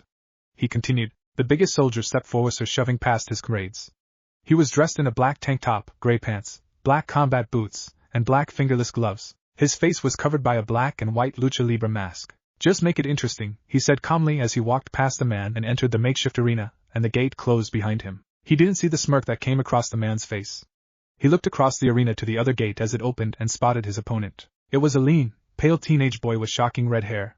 He was wearing a blue tank top that exposed his abdomen and a black collar with black pants and boots. This was the champion. By him was a young woman with short, red hair and green eyes. She was wearing blue lipstick and wears several earrings. She wore sleek, black pants and a blue top with long, black gloves connected to her shoulders. The right half of her head was bald and adorned with a black tattoo that looked like the masks the others were wearing. As the masked man looked, he realized where he had seen the mask before. Cobra. The masked man narrowed his eyes before he heard something drop next to him. It was a wrist bracer connected to a tube with vials filled with red liquid on the side. You give me back my greatest weapon, he asks as he picks up the device. What's the catch? No catch, the translator said. It would hardly test his champion's prowess if you were not at your best. The masked man really didn't like the smirk he was sporting. It had never left his face since he had started speaking. You want my best? The masked man asked as attached the device to his wrist and the tube to a hole in the back of his head. Suddenly the red liquid began flowing into the tube and into his head. His body slowly got buffer and he got bigger. You got it, he said as he turned around to face the champion. Across the field the girl injected some sort of purple substance into the champion's shoulder. The champion whimpered out in agony, and the man narrowed his eyes as the champion's body transformed. After the transformation was complete, his skin was changed to a greenish-brown color, but he kept his red hair. His teeth were now pointed. His skin was cracked in places, exposing red muscles underneath. He was bigger than him. He took in a few breaths and charged. The champion charged forward and made a wide swing. The masked man blocked but was pushed back. The masked man went for an uppercut and a couple punches to the chest. The champion wasn't even fazed. He grabbed his opponent by the neck and sent a punch to his sternum, knocking the breath out of him. He then went for an uppercut and punched him back down before he could go flying. As the masked man stumbled, he was grabbed by the champion and with a spin thrown at a pipe. He tried to get up to defend, but the champion didn't give him a chance. He tackled him into the same pipe, busting it. The masked man slid down, but the champion wasn't done. He grabbed him by the head and threw him across the arena. The champion jumped onto him and sent a punch to the head, knocking him out. The champion had won. Hail Cobra, the translator began. Hail Cobra. Slowly the others began to join in. A pale-skinned man wearing a cloak looked down into the arena. This was Cobra. That was rather quick. The man turned to his left to his companion. It is no surprise, Cobra said, turning back as the others continued chanting. Bane had no way of knowing it was his own formula that helped defeat him. Your champion seems rather happy, the mysterious person said as he and Cobra looked down at champion, who seemed excited. Mammoth is young and has proven useful, Cobra said. But I would have still preferred you fighting. I'm not your champion, the person retorted. Nor am I in your cult. True enough, Cobra agreed. Perhaps you would like to take a swing at Mammoth. The person looked at Cobra, revealing onyx eyes, before simply walking away. Too easy, he said simply. Isla Santa Prisca, Batman said as he pulled up the hollow screen to show a picture of an island. This island nation is the primary source of a dangerous and illegal neosteroid, he explained before changing the screen to a red substance. A strength-enhancing drug sold under the street name Venom. Naruto looked on with a somewhat far-off look as Batman continued explaining to him and the team their mission parameters. He had been on the planet for about 2 weeks and so far, he was loving just about everything, especially the new thing Wally had showed him called music. Flashback. What's this? Naruto asked as he looked at the small item Wally had just handed him. It's an iPod, Wally said. You can play games, watch movies, play music and a lot of things with it. Music? Naruto asked looking up at the taller and older teen. The speedster looked at him in surprise before remembering something. Right, you were on a planet by yourself for years, he mumbled out. Here, I'll show you, Wally said as he took the iPod and began going to the music selection. Here, try it out, he encouraged as he handed the blonde back the iPod along with a pair of headphones. Naruto put them on and Wally pressed the play button. Naruto's life changed forever after that moment. Flashback end. After that, Naruto had demanded Batman let him get a pair of headphones. He had gotten a pair of Studio Beats. Type in Fabulous Orange Beats, it'll be the one that looks like fire or something. Ever since it was rare to see him without them. That's where this team comes in, Batman said, bringing Naruto back to reality. This is a covert recon mission only, observe and report.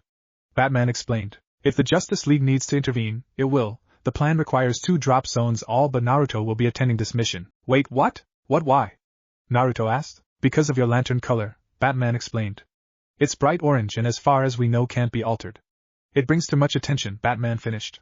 Now get wait, Naruto yelled, cutting off the Dark Knight. The problem is me using my ring, right? Naruto asked. Batman simply nodded. Then I won't use them. Batman narrowed his eyes. Explain. I will do that, Larfleeze said as he appeared out of the ring.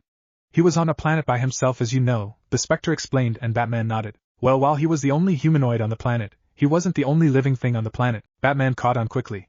He turned to Naruto. Are you up to no powers? Nothing I'm not used to, Naruto shrugged. Then he began to deactivate his ring. Stop, Larfleeze said, catching everyone by surprise. Batman, before you send them off, it's best you bring a change of clothes for Naruto. Why? Wally asked. Does he not wear clothes other than the uniform? You would be correct, Larfleeze answered. What? Wally shouted in surprise. Why not? Wally, he was on a planet by himself. I don't think clothes were an option for him, Calder said calmly. You would be correct, water user, Larfleeze said simply. As long as it won't be a problem, then I see no problem with him going, but remember, no powers. Naruto nodded in understanding. So who's in charge? Robin asked. Naruto looked at him weirdly. Batman and Red Tornado looked at each other briefly before turning back to the team. Work that out between you. Robin nodded, but the smirk on his face was evident. I thought there was already a leader, Naruto thought. Line break. Drop zone A in 30, Miss Martian said as they approached the small island. Aqualad stood up and walked towards the pole in the middle of the bioship and grabbed on. He pressed on his belt buckle and his red clothing instantly turned black. Ready, Aqualad said. Putting bioship in camouflage mode, Miss Martian said, and the bioship turned invisible. She opened a hatch and Aqualad dived into the ocean. He swam to the surface and saw his target. He stealthily won towards it and attached a device that beat 4 seconds later. Heat and motion sensors are patched, Aqualad confirmed. Data is now on a continuous loop. Move in. Overhead, the bioship flew to their destination. Drop zone B, Miss Martian confirmed, and everybody strapped into a hook except Superboy. Kid Flash pressed on the logo on his chest, and much like Aqualad's, his entire outfit turned black. He admired it for a moment before turning to Miss Martian. How cool is this? He said smugly as he looked at her. Very impressive, Miss Martian complimented simply. Then her clothing began to morph into a skin-tight black bodysuit, and her blue cape added a hood to it. She kept the red X on. She put her hands on her hips and looked at Wally too, as if to ask what he thought of it. That works too, Wally said dumbly. He then turned his attention to Superboy. Hey, Soupy, not too late to put on the new stealth tech. No capes, no tights, Superboy said, crossing his arms. No offense, it totally works for you. Superboy turned to see Miss Martian staring at him dreamily. In that you can totally do good work in those clothes, she said hastily. Superboy looked at her weirdly before turning away. At least you got the option of stealth tech, Naruto said grumpily. He wouldn't even let me choose my stealth option, Robin glared at him. He was not about to let you come on a mission dressed as a Power Ranger, Robin said, looking at the blonde.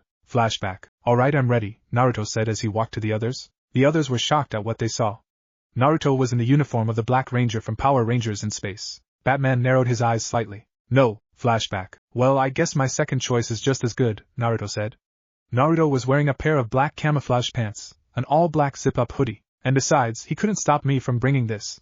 Naruto cheered as he pulled out the helmet of the Black Ranger. Where were you hiding that? Wally asked as Naruto rigged the helmet to fit the hood. Trade secret, Naruto said.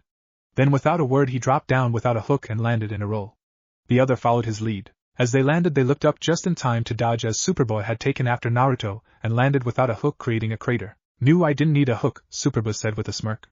But it went away when he felt a hand smack the back of his head. Don't be stupid, Naruto said. We're covert, so that didn't exactly portray stealth. Whatever, Superboy grunted out before shoving Naruto away. Naruto glared at him but let it go. Aqualad, drop B's go, Miss Martian said, communicating to their missing ally. Head for the factory, Aqualad said as he climbed a cliff. I'll track your GPS and rendezvous ASAP. Roger that, Robin said as he and the others looked at a map he had pulled up. I'll take to the tree, Naruto said over the comms to Aqualad as he took off his shoes and handed them to Kid Flash. Why did you take them off?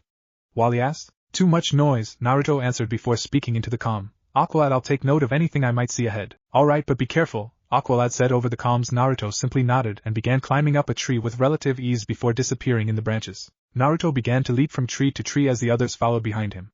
As he looked ahead, he stopped momentarily when he heard something in the distance. He stilled himself and waited, only to hear a twig snap in the distance.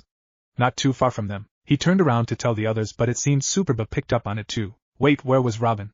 Naruto looked around and saw the boy wander a few branches away from him. He looked ready to call out to him but stopped himself when he heard a loud pop multiple times. Naruto looked around and realized it was coming from the same direction that he heard the twig snap. Kid Flash suddenly sped off in the direction of the sounds, and from the looks of the others that wasn't the plan. Follow him so he doesn't get killed, Larly said in his head. Naruto nodded and began to leap after the speedster. As he headed towards the sounds he noticed them becoming more erratic. It seemed Kid Flash had made it there. Naruto arrived moments later to see Superboy punch some big guy wearing a mask. Naruto smiled. This would be fun as he put the helmet on. He dove down and drop-kicked a man in a red cloak.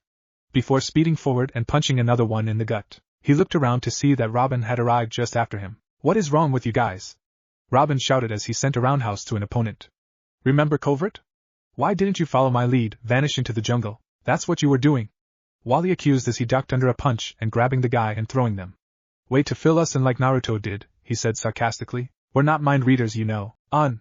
He turned around to see Miss Martian pushing another enemy into a tree with her mind. I'm not anyway, he corrected. You told me I could only read the bad guys' minds, Miss Martian defended a little miffed. Robin turned to see one of them trying to escape, but he was stopped by Aqualad, who electrocuted him, knocking him unconscious. He stomped on the walkie-talkie and headed towards the others. Hey Aqualad, Naruto said.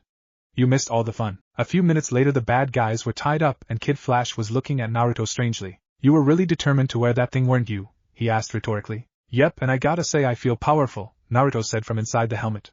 Then he began making random extravagant poses. More power to you then, Wally said with a shrug. I recognize these uniforms, Robin said with narrowed eyes. They belong to the cult of the Cobra. Cult of what? Naruto asked. This group that worships this guy like a god, Wally explained. It seems weak, but he's managed to amass an army of followers that will do anything for him. I am certain Batman would have mentioned it if he knew a dangerous extremist was running Santa Prisca's venom operation, Aqualad said as he looked down at the unconscious foes. Agreed, Robin said. And since there's clearly no love lost between the cultists and those goons, I'm betting Cobra came in and tossed them out, Robin said with confidence. That's why normal supply lines have been cut off. We get it, Kid Flash drawled.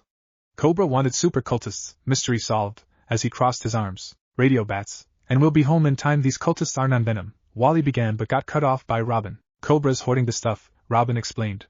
We don't leave, not until I know why. Until you know why?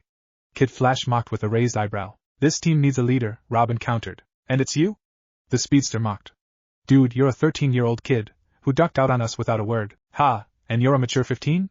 Robin retorted, getting into the older boy's face. You blew our cover first chance you got. As the argument continued, Superboy and Miss Martian looked at each other. Don't you want to lead?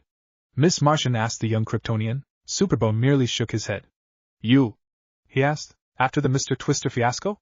She said, holding her arms in surrender. You did all right, Superboy complimented. Miss Martian blushed before looking up. What about you, Naruto? She asked, looking at the boy who was still making poses. He stopped to look at her. What do you mean? Naruto asked. I mean, do you want to try and lead? Miss Martian asked. Naruto blinked in confusion. I thought the team leader was Naruto began, but a harsh laugh cut him off. Such clever Ninos, Bane said as he looked up at the teen heroes. But you only know half the story. The others got quiet and looked at the masked villain. Let me show you the rest, he encouraged. Get you into the factory via my secret entrance. There is a secret entrance, Miss Martian confirmed as she read his mind.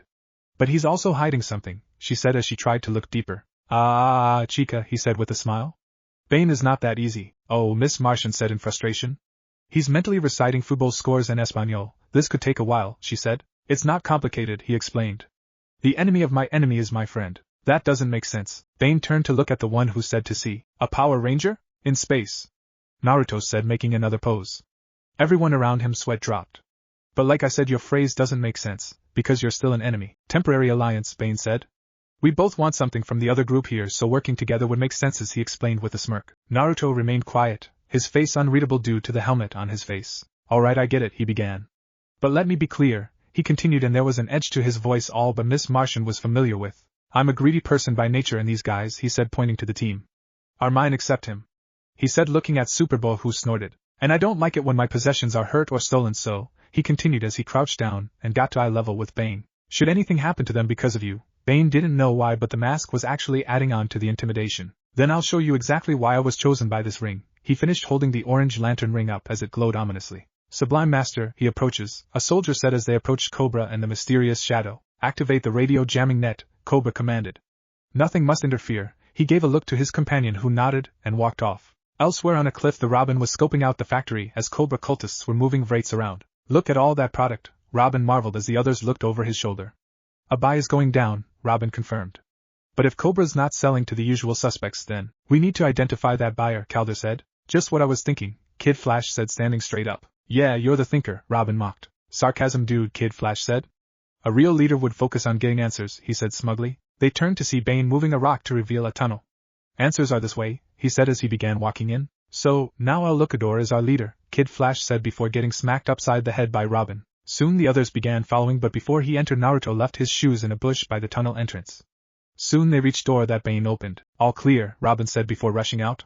The others followed, but Naruto caught Calder by the arm. I'm going to go around to get a better look at where they're loading these crates. Keep in touch and don't go too far, Calder commanded, and Naruto nodded before heading around. Naruto, seeing a pipe, began to climb up it so to get to higher ground. When he landed on the catwalk, he silently snuck behind one of the cultists, and got them into a choke hold and strangled them into unconsciousness. After that he continued moving. This whole leader thing is nonsense. What do you mean? Naruto asked in a low voice as he snuck around the base. You and I both know who the leader of the team is, but the fast one keeps fighting with the apprentice of the bat. It's fine, Naruto said. It's not when you're in the middle of a mission, Larfleeze retorted. Sure, Naruto hushed him as he heard something in the distance. He climbed to the ceiling and began to make his way to the sound on one of the pipes. He made his way to a window ledge and perched himself there. He had a complete view of what was happening. Some strange machine he had never seen had landed, and a man in a blue shirt with a mask on was walking towards a man in a red cloak. That must be Cobra, Naruto muttered. On either side of Cobra was a girl with orange hair, a giant beast that looked like a bigger version of the guy he met when he landed on Earth. But the one that had Naruto's attention was the one with the hood covering them. Looks like he's got some allies, Naruto muttered. He kept his attention on the hooded man before he saw him tense up. It was slight, but it was there. Then the man turned around to look straight at Naruto. The man turned around to look at a window. No one was there. Finally, we can go mano a mano with the Justice League, the man in the mask said, getting the person's attention back. Is everything alright? Cobra asked, noticing his change in focus. I'm fine, he responded. Thought I saw something, he answered. Cobra narrowed his eyes. Sportsmaster Aqualad said. He is the buyer? He said in shock before reaching for his calm Aqualad to Red Tornado. Do you read? He said only to get static. Can't reach the League, Robin, or Kid. Comms jammed. Got any ideas? Superboy asked. I have a suggestion, Bane said with a smirk. Everything went to hell after that. The villains turned around to see Bane attacking the cultists. But the hooded one looked in a different direction. He looked into the sky and saw the shimmer. We're under attack, he said, and leapt into the air towards Miss Martian. To her surprise, she flew higher to avoid the boy and flew back into the factory. But he had a track on her now. He wasn't the only one either. Sportsmaster released a spear and threw it at the Martian, who dodged it. She didn't expect it to explode right then, sending her flying back. Mammoth was fighting against Superboy as the two tried to overpower each other in a contest of strength. Aqualad was using a shield to block the bullets aimed at him as he backed up slowly. He didn't see the ones coming from behind him, but luckily Kid Flash had. He ran forward and knocked them away, catching the Atlanteans' attention.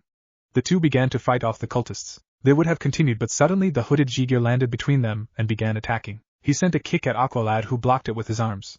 Kid Flash sped at him, but he flipped up, causing the speedster to run into his friend. The hooded figure held his hand up and leapt forward, only for someone to grab his hand and flip him over. The hooded figure caught himself and looked at the attacker, only to be taken by surprise. A Power Ranger. Better believe it, Naruto retorted as he made a pose.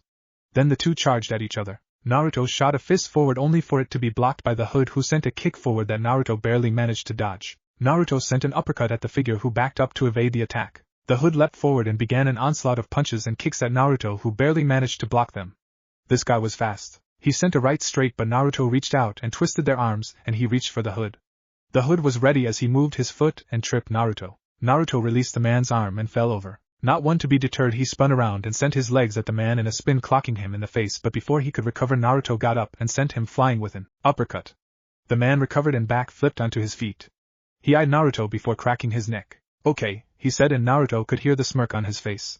You might be a challenge, he said as he cracked his knuckles. But why no shoes? Make too much noise, Naruto responded. The boy didn't say anything, he just got into a fighting position. Then lighting began to course around his hands and he sent the element forward. Naruto smirked. He lifted his fist up and absorbed the lighting into his ring.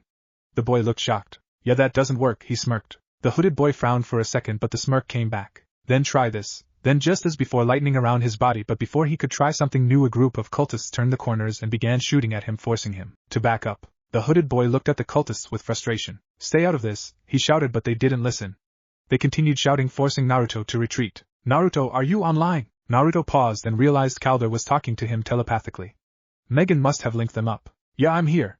Naruto responded. We're retreating back the way we came, hurry. On my way. Naruto responded before running back the way he came. He took one last look at the boy and continued running. The boy did not pursue. He made his way into the tunnel just after Calder and the others entered. Superboy the pillars, Aqualad commanded, and the Kryptonian began knocking the pillars down, causing the tunnel to collapse. A moment later, Robin created a red light so the others could see. How could my first mission as leader go so wrong? Robin muttered out. What? Naruto asked out loud. You're the leader? Obviously, Robin retorted angrily. Oh, Naruto said. I thought. You thought what, that it was you? Robin mocked. What, no? Naruto said. I thought it was Aquala. Me? Aqualad asked in surprise. Well, obviously, Naruto said. You do realize I was only really telling you what I was doing beforehand, right? He looked at the others. I'm not the only one who thought he was the leader, right? Hello again, Miss Martian said. It's so obvious, she said. Could have told you, Superboy said with a shrug. Please, I have more experience, Robin defended. That doesn't mean you have earned the right to lead. Oh great, Wally muttered, seeing what was coming. Larfleeze appeared out of the ring and looked at all of them. More specifically Kid Flash and Robin. Neither one of you possessed the skills to lead properly. He looked at the boy, wonder. You ran off without making a plan or telling anyone anything. You just disappeared on your friends. He then faced the speedster. You were so focused on trying to outdo him as the leader you exposed your team to danger on a recon mission. Either one could deny these claims. Whereas the water user took control and made a plan with the others and they reported to him. He is the leader of this team. Then Larfleeze gained a far-off look as he continued talking. You must realize that when it comes to leading a team, then you must treat it as such and not as if they were baggage like you were doing, he said, pointing to Robin once again. Or a completion to show off, he said, looking at Kid Flash. Neither could speak against his words as they both knew they were true. Perhaps not now, Aqualad said, speaking up. But one day on the future they can. That is why you are fit to lead, Larfleeze said, looking at Aqualad. I've been around longer than your Justice League and even longer than most, if not all, of their lifespans together, he explained, addressing the others. And you all have potential to lead and more than likely will have too in the future. You are the first generation of this team, and you will not be the last. Your Justice League is proof of that. There will be others that come after you and they'll be like you all are, raw, inexperienced, young, and when they arrive it will be up to you all to show them the way, Larfleeze said. So I suggest before that time comes you all work on yourselves, or else you'll fail them all. Then without another word he disappeared back into the ring. Shitako, he gives long lectures, Naruto muttered. At least I'm not the only one who has to deal with it anymore. He's right, you know, Superboy said, speaking up. The genomes taught me everything, including the history of the Justice League, and they just grow in size every few years. Everybody looked at him as he continued talking. I mean, it's happening even now, he continued. He pointed to Kid Flash, Aqualad, and Robin. You guys are the first generation of sidekicks, and Miss Martian, the idiot, and I can be considered the second to some degree. It's foolish to not think there will be more. Who you calling idiot? Naruto shouted angrily, a tick mark on his head. You, Superboy said without missing a beat. We'll do it, Robin said, interrupting the two of them. We'll become better, and how can we not with our leader, he said with a smile, and everyone looked at Aqualad. I will take the mantle, Aqualad said. Until someone who I think is more worthy is ready. He looked at no one in particular, but his eyes lingered on Robin and then Naruto for a brief moment longer. Our first priority is preventing that shipment from leaving this island. Funny, Robin chuckled. I had the same thought. Sabotage, Sportsmaster said as he walked out of the non-working copter. Robin? He asked, already knowing the answer. Undoubtedly, Cobra muttered. Find the problem and fix it, he ordered, looking at one of his cultists who nodded and walked off. I counted 5 of them, Sportsmaster said as he talked to Cobra. 6, Cobra and Sportsmaster turned to see the hooded young man who fought Naruto walking towards them. I fought one of them one-on-one. He was wearing a Power Ranger mask. Power Ranger? Sportsmaster questioned. Bullshit. See for yourself when he comes back, the boy said. I'll pay you $10 if he really is, Sportsmaster said as he walked back into the helicopter. Sportsmaster's the supplier/buyer, Robin said as they walked towards the exit tunnel. But it still doesn't track. Yeah, he doesn't have the juice to acquire the blockbuster formula, Kid Flash agreed. Or to get Cobra to do his dirty work. And neither of them have the chops to bond Blockbuster with Venom, Aqualad agreed. That took some major nerdage, Kid Flash said. Is that what created that giant beast thing? Naruto asked. That is the likely result, Miss Martian said. It's stronger than Desmond, Superboy said. And the venom brings up the reflexes and senses. Fighting will be tough. Same goes for the guy in the hood, Naruto said. But he shoots lightning so I can absorb it into the ring. Calder nodded to both statements. You got a plan? Kid Flash asked. I think I do, Aqualad said as they saw the exit. Halt, Ninos. The team looked up to see Bane at the entrance with something in his hand. A detonator. I'm feeling explosive. You betrayed us, Aqualad said, sounding shocked. Why? I want my factory back, Bane said simply. Kid, you'll need a running start, Aqualad said through the link, and Kid Flash slowly backed up to not be seen. So I force you into a situation where you would either take down my enemies or die trying, Bane explained. If the latter, the Justice League would certainly have come to avenge their sidekicks. And when the smoke cleared, Santa Prisca would be mine once more. As Bane continued, Naruto narrowed his eyes. Blowing the tunnel with you inside should have the same effect, Bane said, lifting up the trigger. Kid Flash saw his chance. With what? Kid Flash asked as Bane looked at his hand in confusion. This trigger thingy? Then Miss Martian activated her powers to make Bane float, leaving him defenseless. Superboy walked up, but Naruto stopped him. Superboy looked at him but went with it. I told you what would happen if any harm came to my possessions, Naruto said as he looked up at Bane. And while everyone's okay, you were the reason we got caught and had to fight, going by what Aqualad told me, Naruto continued. Now I was going to beat you down and show you some things that could get me in trouble with Bat Guy. But the only one that I don't consider mine, Naruto said as he looked at Superboy. Wanted a crack at you before I did, and since you'll most likely be taken down in one hit, I'm going to settle for a different punishment. And what would that be? Bane questioned. Naruto gave an evil grin. You harm my possessions, I harm yours, he answered ominously, and without another word he walked away. Finally, Superboy said, cracking his knuckles and then cocking his fist. Drop him, Miss Martian obliged. The helicopter is operational, Exalted One of the cultists said, looking at Cobra, who nodded to Sportsmaster. Sportsmaster began to make his way to the helicopter when a black blur sped by, knocking through a group of the cultists. It stopped by a crate, revealing it to be Kid Flash. They had returned. Take the shipment, Cobra commanded. The cultists began to go for the crates when something landed between them. Superboy looked up and eyed Mammoth with a smirk. Go again? He questioned, getting into a fighting stance. Mammoth roared and charged forward, only to be hit by a torrent of water pushing him away. Sorry, not the plan, Superboy mocked.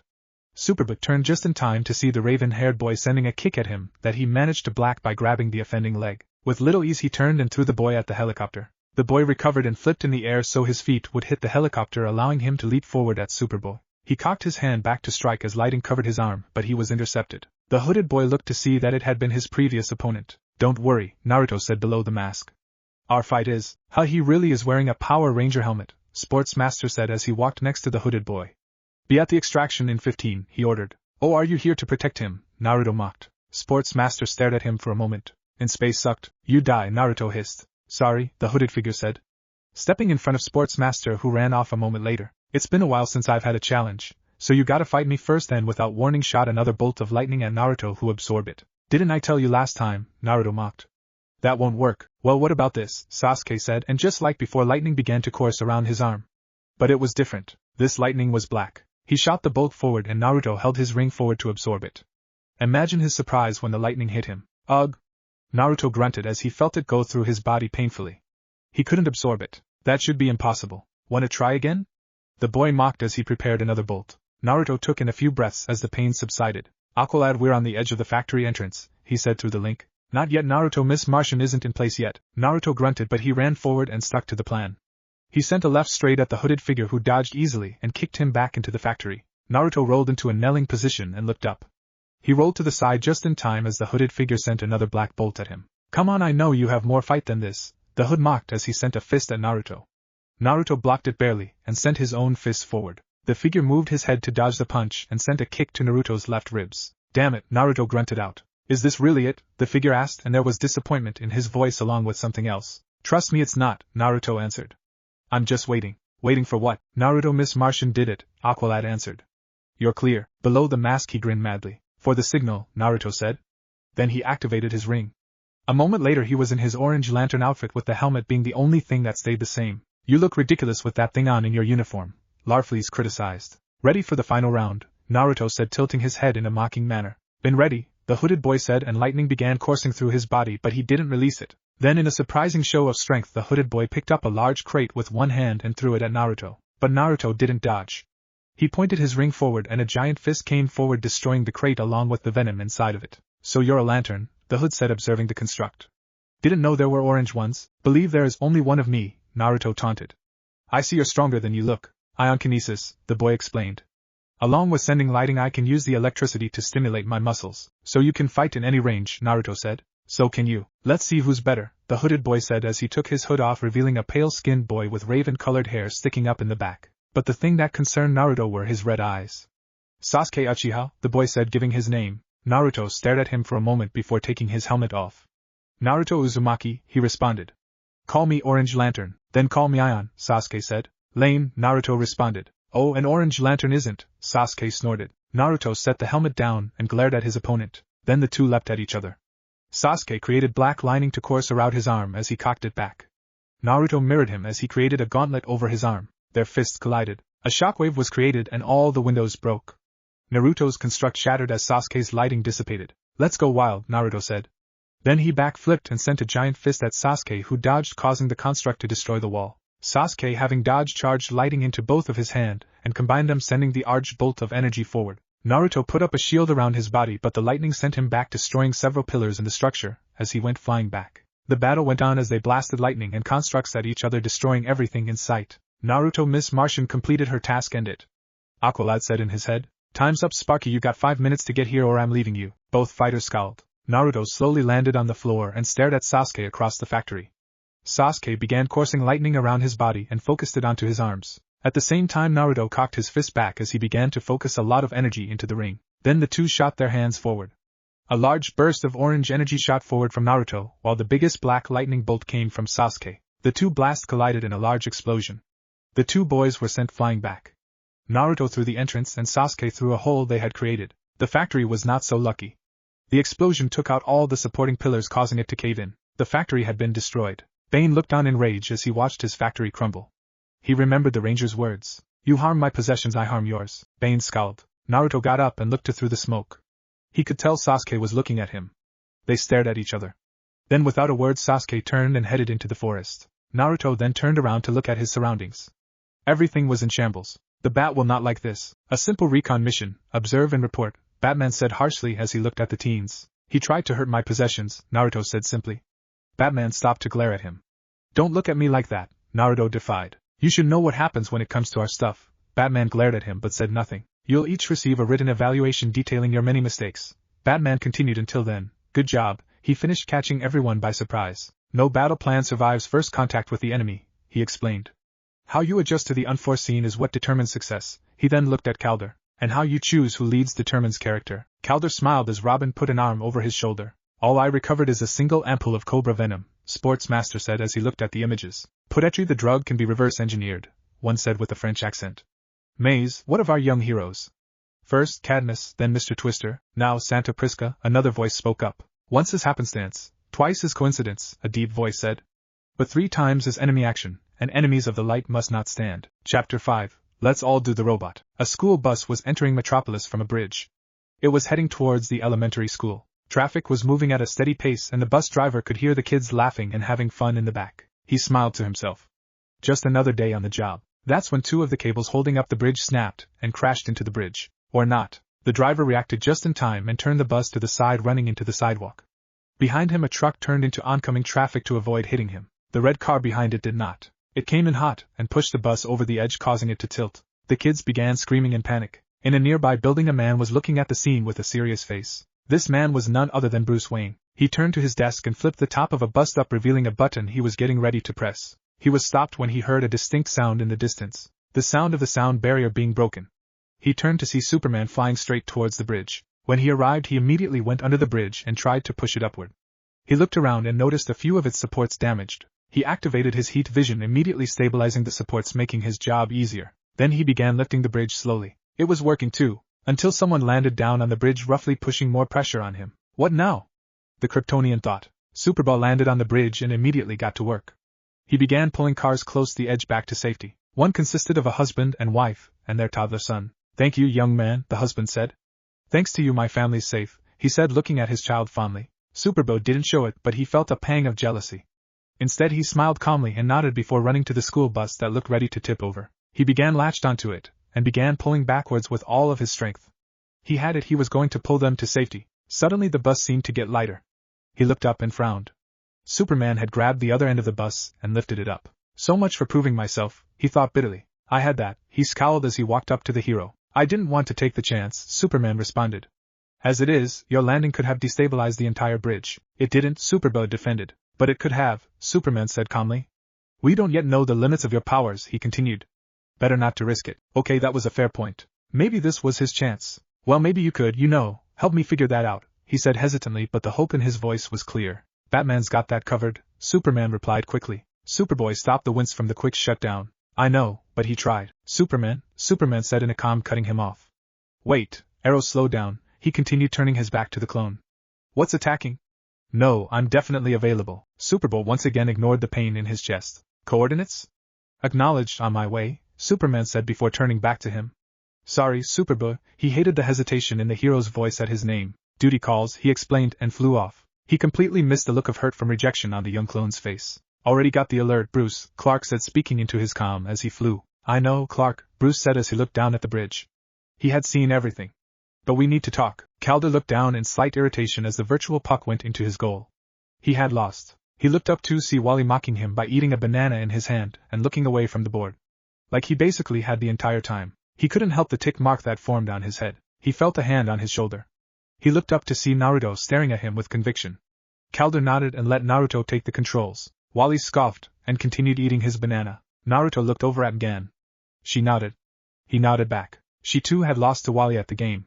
Everybody had. Somebody had to put his reign to an end. A new game started and Wally slid the puck forward. This would be too easy. Then he heard the sound that alerted that a puck had gone in. He looked over to give Naruto a smirk. Naruto frowned before he gave an evil smile and pointed to the scoreboard. Wally looked. He nearly did a spit take. Naruto had scored on him. How? Around him the others looked up in surprise but couldn't help but smile. So much for a perfect no-point streak, Robin chuckled out. This was the first point anyone had scored on the speedster. He looked over at the blonde lantern. He merely smirked at him as he got ready to hit the puck towards him. He launched the puck and Wally sent it back. Not letting up, Naruto hit it back as it hit a wall and went in between the crevice of Wally's hand and the goal. The soundboard went off again. 2 points to Naruto. What the hell? Wally cried out. He had superior reflexes due to his super speed, so how was he losing? Naruto's been playing this game every day, Miss Martian whispered to Calder and Wally. If he wasn't playing with me or Superboy, then it was Red Tornado or Larfleeze. How'd he get them to play? Robin asked. Miss Martian giggled. Flashback. Let's play, Naruto said, looking up at Red Tornado. The red robot looked down at the orange lantern. Perhaps another time, he responded simply before walking off. How about now? He asked as Red Tornado entered the cave. I have work to do, Red Tornado responded as he continued walking. Let's play, he said, hanging upside down from a tree outside as Red Tornado analyzed something. Later, Red Tornado entered his private quarters and began typing on the computer. How about now? Naruto asked with a grin, turning on a flashlight under his chin. No, unfazed by the classic scare tactic. Let's play, Naruto said. Red Tornado looked down at him. You're going to keep bugging me until I say yes, aren't you? Naruto gave a big grin. What about Larfleeze? Well, the Martian said with a smile. Flashback. Play with me, Naruto said. No, Larfleeze scowled. Yes, Naruto bit back. No, yes, no, yes, no, yes, no, yes, ha! Naruto cheered. You just agreed. Larfleeze narrowed his eyes. To the void with these tricks you've learned on Earth, so let's play. Okay, flashback end. Robin was struggling not to laugh. And Superboy? Calder asked, though he might have a clue on that one.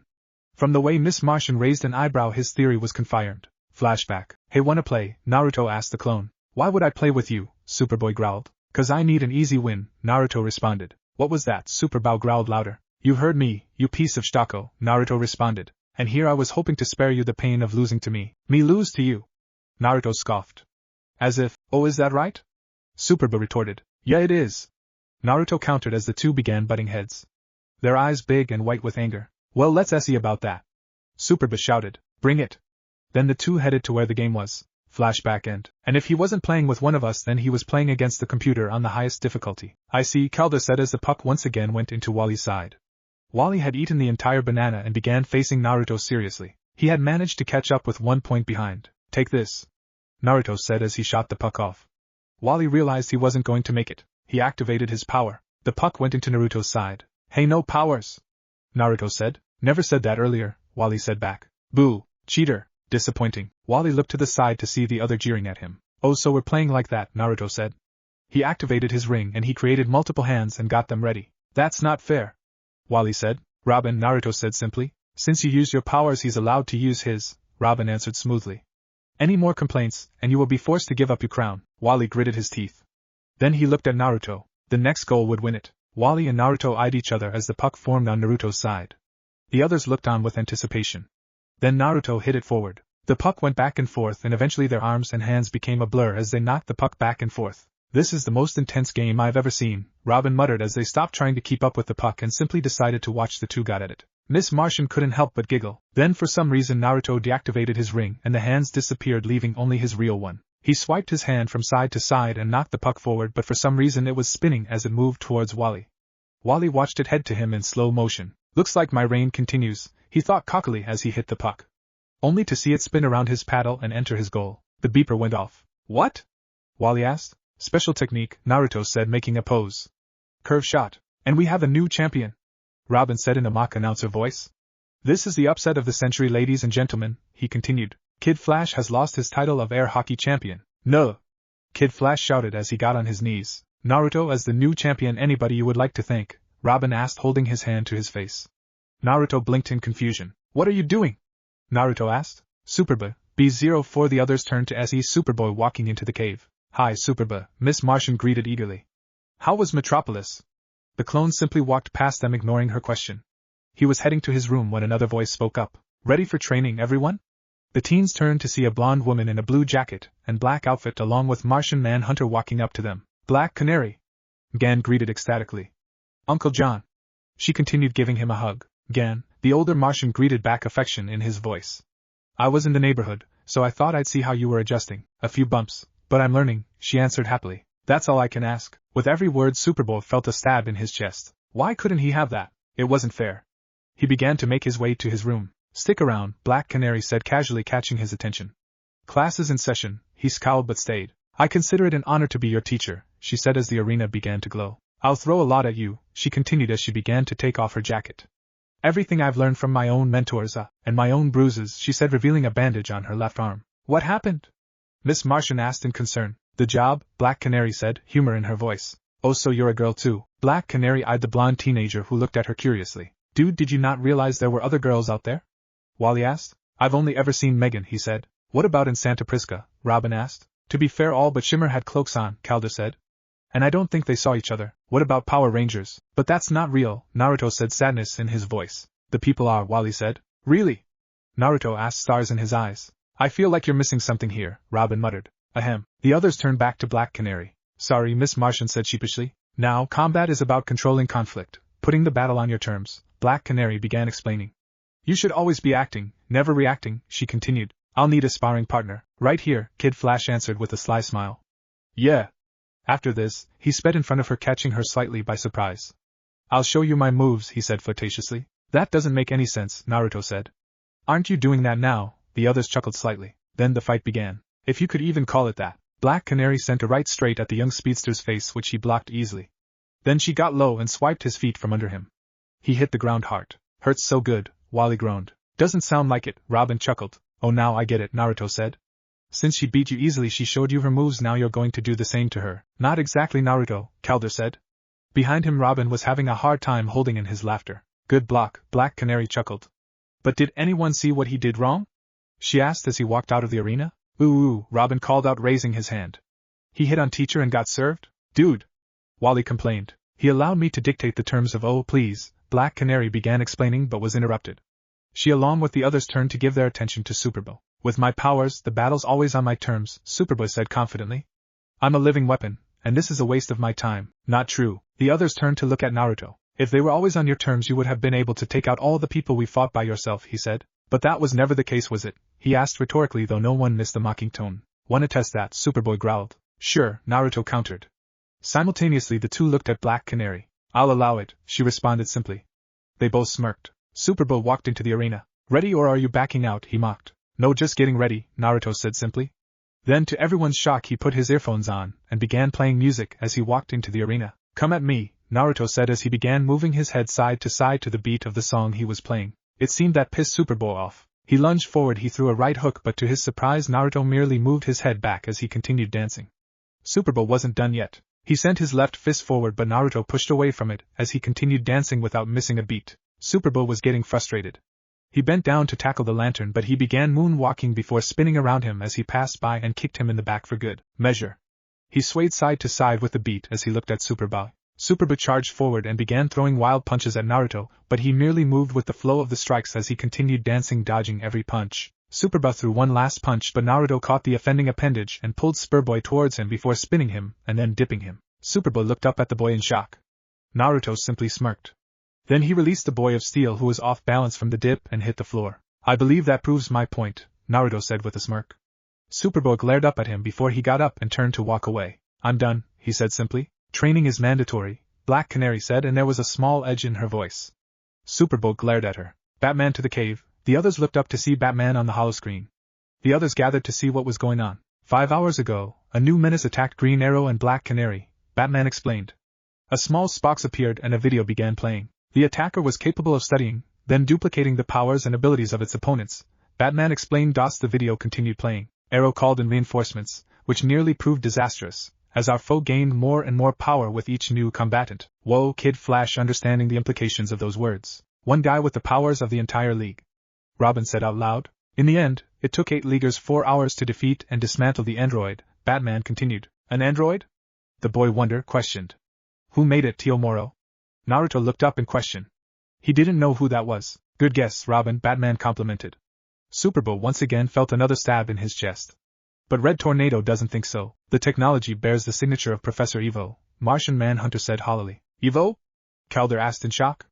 But Evo's dead, so we all thought, Black Canary spoke up, or hoped. To make certain this threat is permanently neutralized, we're sending 2 trucks carrying the android's parts to 2 separate SDR lab facilities in Boston and New York for immediate evaluation, Batman explained.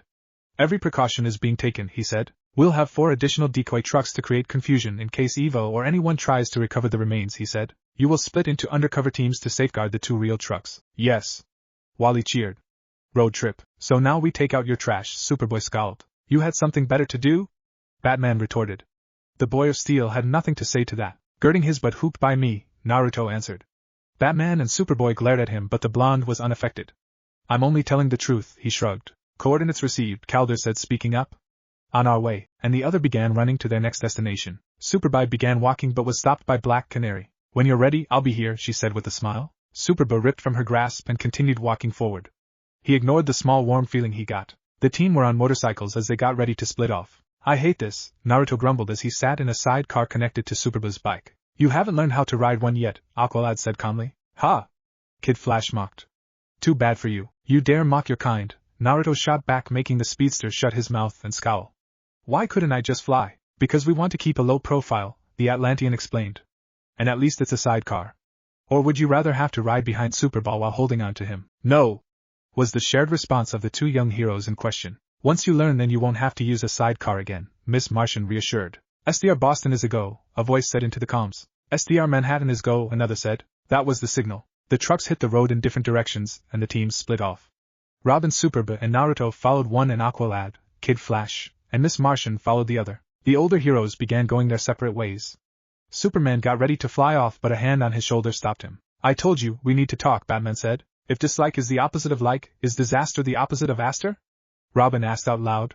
See, instead of things going wrong, they go right. That makes sense, Naruto answered. He had an earphone in one ear but kept the other out because of his calm. Wait, I thought that was already a word on this planet. No, Robin answered. Superboy growled. Clearly you're not feeling the aster, Robin said, observing the clone. What's wrong, Canary? Superboy answered roughly. What about her? Naruto asked. What business does she have teaching combat skills to a guy with super strength? I guess the same business with teaching one with super speed, Naruto answered. Taking down stronger guys is part of the gig, Robin answered simply. Canary learned that the hard way. He continued. Same with Batman and, well, me, he said, opening up to the Kryptonian. Deciding he had heard enough, he sped forward. He's right, you know. Superboy looked down at the lantern. Larfleeze has told me multiple times that there are beings out there stronger than me, he explained. But as long as you can outsmart them, then there's nothing to worry about most of the time. Most of the time? Superboy questioned. Naruto hesitated in answering. But he didn't have to. What are those? Superboy turned to see what he was talking about. Robot monkeys appeared out of the fields and flew to the truck and latched on. Robin, our truck is under attack, Aquald said over the comms. Kinda figured, Robin muttered. I hate monkeys, Superboy scowled. The truck began swerving around. Some of them must have gotten to the front. Robot monkeys. Ha ha! Robin laughed humorlessly. Totally Evo's tweak still. He pressed a button on his bike, and it began transforming. Hey, H said, trying to get Superboy's attention. Switch your ride to battle mode, he suggested, eager to see what his could do. No point, Superboy answered before jumping off. I see a point, Naruto shouted as the bike began tilting, forcing him to jump out. He activated his ring and flew towards the truck. Robin, seeing the oncoming vehicle, jumped off and shot a grappling hook towards the truck, reeling him in. When he reached the side of the truck, he knocked one of the bots down and began attacking the other ones on the side. Behind him, part of his bike was shooting down multiple of the monkeys, destroying them. It would have continued, but a few jumped on it, intending to take it down. Naruto wasn't having that. He aimed his ring and shot off 2 energy blasts, removing the monkeys from the battle bike. He continued flying in the air, destroying as many of them as he could. On the truck, Superboy used his super strength to his advantage by taking out all of the bots in one hit. He smashed through multiple bots that charges at him, taking 1 or 2 out with every punch. He crushed one in his hand, but before he could drop it, it looked up at him and shot off a blast directly in his eyes, blinding him. Taking a chance, 4 of the monkeys latched onto him and lifted him high into the air before dropping him. Naruto saw him falling and created an orange hand to catch him, but he was stopped when he was forced to turn and smash a group of the bots that were attempting to enter the truck. Okay, that's it, Naruto said as he cleared the top of the truck. He looked up and saw all of the monkeys that began diving towards them. He created a construct, and Robin nearly laughed at what he created. A minigun. Miga nala quisto you, Shazbots, he shouted. Then he began firing.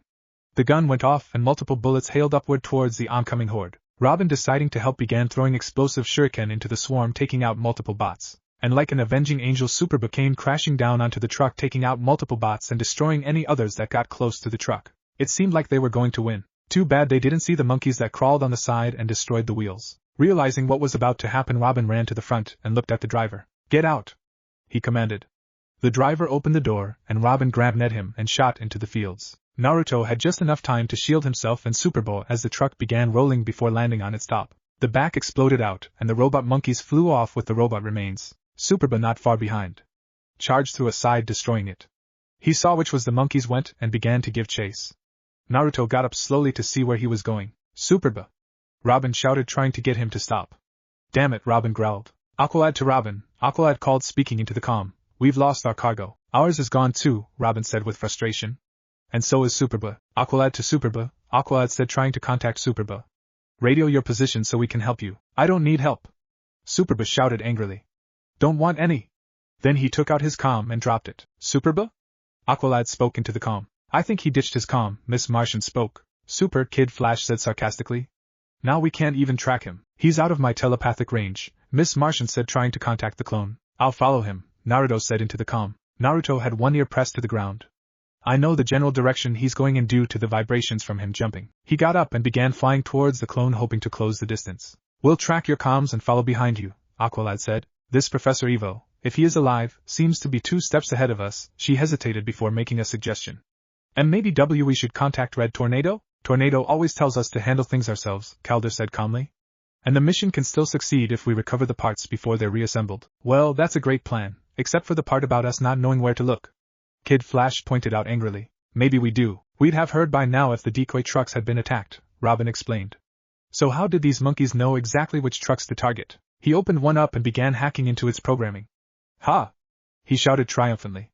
The parts have GPS, he explained. The monkeys can track the signal, which means I can track them with the one I captured, he said before he began typing something in. It looks both sets of parts are converging on Gotham City, he said in shock. They were heading to his home. That far south? Aqualad said in surprise.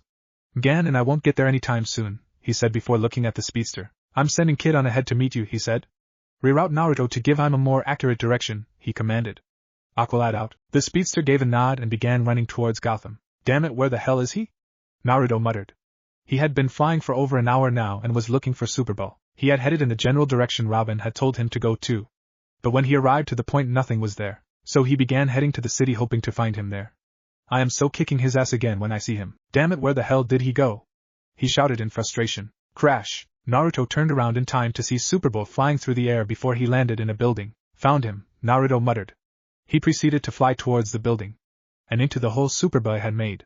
Just before he entered, something caught the corner of his eye. He looked to see someone running towards the building. Worry about that later, he thought to himself.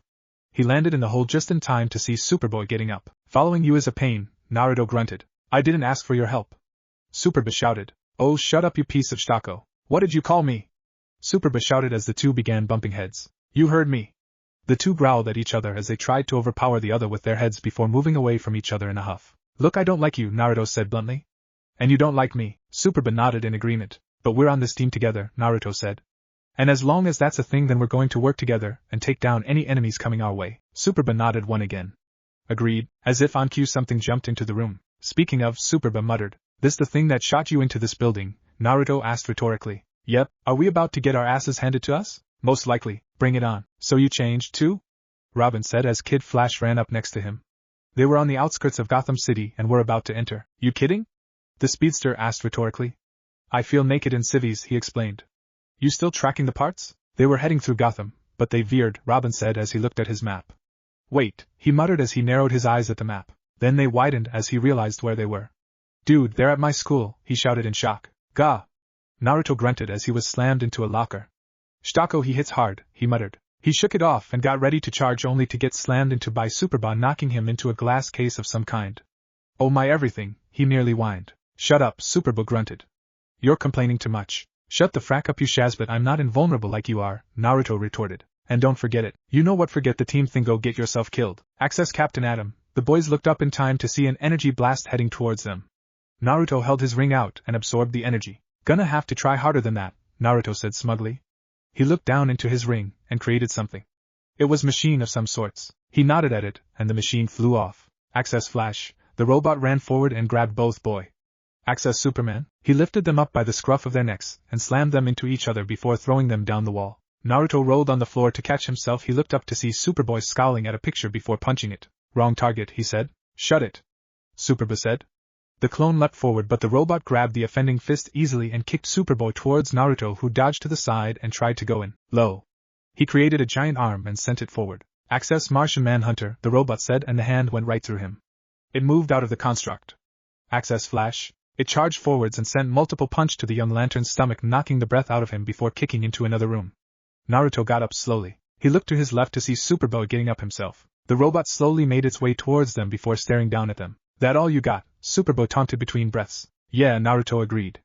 I'm just warming up here, he huffed out. Amazo looked at them. Access Captain Atom, he said before blasting Superboy through another wall. Sorry, doesn't work on me, Naruto said as he absorbed the blast meant for him. Access Superma, the robot said as it sent a roundhouse kick at Naruto, who barely created a shield to protect him. He went flying through the wall, and then a window. He groaned and looked up and realized he was outside. He slowly got up. Frack, that hurt, he groaned. Hey, you alright? Naruto turned around to see someone approaching him. They had blonde hair tied into a ponytail along and was wearing an all-dark green outfit. On further observation, he came to a realization. Oh, you're a girl, he said out loud. The girl raised an eyebrow at him. And you're a boy, she bit back an edge in her voice. Yep, he agreed with a smile. The girl blinked. You're not all there in the head, are you? Huh, the orange lantern asked in confusion. Before they could continue their talk, they heard a very familiar screech. The two of them looked up to see the robot monkeys heading towards them, intending to attack. Friends of yours? The girl asked. Not even close, Naruto growled out. So I can destroy them then. Have at it, Naruto said. Then he created another minigun and began shooting down any that came into his vision. He looked to see how the girl was doing. She fired an arrow that pierced 3 of them in a row before shooting another one that exploded when it landed in a large group of them. Yes, she was good. The two fought in tandem, watching the others back. But there were too many, and they seemed never-ending. Damn it, where are they coming from? The girl shouted. Damn it, my ring's running low on energy, Naruto realized. What the hell do I do? He stumbled forwards and turned to see a monkey trying to grab his earphones. He aimed his ring and fired a blast. Back off the headphones, he shouted. Wait. He looked at his headphones. Then he smiled. He had an idea. You're a good shot, right? Naruto asked the girl. Her response was to shoot a monkey down. The arrow between its eyes, I'll take that as a yes. Then he put on his headphones and played his music. Then he began dancing while emitting a bright orange light. The monkeys all turned to him. Then they attacked. The archer looked at him and got ready to shout in warning, but stopped at what she was seeing. The boy was dancing while easily dodging and blocking the swarming robots that tried to attack him. Get ready! Naruto shouted. He began spinning on his head as the monkeys latched onto him, throwing them off. He landed on his feet and began moonwalking as they tried to leap on him again. He began moving body and spinning as they tried to attack from all sides, but they all missed. Is this really happening? The blonde archer thought skeptically, not really believing what she was seeing. Wait, is he jerking? Naruto was indeed, as he kicked the monkey's back and dodged their laser eyes that were aimed at him. Deciding they had enough, they launched at him from all sides. Just what he was waiting for. He sent a blast upward, destroying the ones directly above him. When he leapt into the air, he created a large barrier, trapping them in it. You got any more explosive arrows? He asked. The girl looked at him and smirked. She grabbed 4 of them and notched them. Make a hole, the orange lantern obliged. She fired into the barrier, and Naruto closed it. The arrows went off, consuming the robots in a fiery blaze. When the smoke cleared, the barrier was filled with nothing but scrap metal. Well, that was a thing, the girl commented. Can I have one of your arrows? Naruto asked. What, why? The archer asked. 'Cause I want one. Naruto said back. No, give me one. Naruto said as he began reaching for an arrow. That's when they heard the building shake. They both turned around. Oh crap, Superboy is still fighting the big one, Naruto realized. He got ready to leap up, but he heard something. Oh no, there's more of them, Naruto asked in surprise. Go, the archer said. I got this, you sure? Naruto asked. Yeah, there aren't as many this time around, she said. Go help my white rabbit. Your what? Naruto asked. Go help your friend, she said. Geez, fine, no need to yell, Naruto cringed before flying through the window. I'm coming back for an arrow, the archer gave a light smile. Looks like I also found my Mad Hatter, she said before firing an arrow at the oncoming robots. When he went through, he was met with the sight of Superboy getting thrown across the large room. Where the hell have you been? Superboy shouted in anger as Naruto landed next to him. Busy dealing with robot monkeys, he retorted back. Access Captain Atom. Naruto didn't even look up as he absorbed the energy sent their way. Thanks, I needed that, Naruto said. Then he leapt into action. He created a metal arm around his and launched it forward. Access Martian Manhunter. Amazo turned invisible and Naruto went right through him. When he passed by, the robot turned around and stretched an arm out, grabbing Naruto by the scruff of his neck and slamming him on the ground multiple times. Taking that as a chance, Super leapt at Amazo from behind, but it once again turned intangible, releasing Naruto. As Superboy passed through it, it grabbed him into a chokehold. Access Superman. It began choking the young clone with the added strength. Oh no, you don't! Naruto shouted as he leapt forward and sent a fist towards the robot. Access Martian Manhunter, he said, simply turning intangible. Just what Naruto wanted. The constructed hand opened up and grabbed Superboy, pulling him towards the lantern. The two stood side by side and looked at each other briefly. Okay, Naruto said. Time for round 2, then he created a vortex blaster and shot it off. Access Martian Manhunter, Amazo said, turning intangible once again. The blast went right through him and hit the wall behind it. He turned back to normal and got ready to charge forward. He didn't see Superboy behind the blast. The young Kryptonian began hitting it ruthlessly. Access Superman, the bot said as it took on the onslaught of punches. It grabbed the clone's fist and began spinning him before throwing him back. Let's try that again, Naruto shouted as he created a hand and caught Superboy and spun him back towards the robot with his fist cocked back. He launched it forward and Amazo was pushed backward considerably but otherwise undamaged. Impressive. Naruto turned to see an old man looking in the bleachers observing the fight. But it's going to take more than that to take my amazing Amazo down. Wait, your Evo? Naruto asked. I'm whelmed, he responded. Funny, Evo said with a deadpan look. He said the same thing, pointing at Superboy, who was kicked back by Amazo. Amazo began hitting the clone before he got ready to bring both fists down on his head. Yoink! A yellow blur said as it grabbed Superboy, getting him out of the way of the attack. Kid Flash had arrived. Access Martian Manhunter. The robot turned intangible as a couple of shuriken went through him. Looks like Robin was with him. About time you guys showed up, Naruto said as he stood up. Well, this wouldn't have happened if someone had run off, Wally answered, looking over at Superboy. Oh, shut up, Superboy grumbled out. So no one's feeling the aster, I take it. Robin chuckled out as he walked next to the others. Alright, let's try this again, Naruto said as they all got into fighting stances. Blue and count. Survivor begins playing. Access Flash. Amazo began running forward and Kid Flash took that as his cue.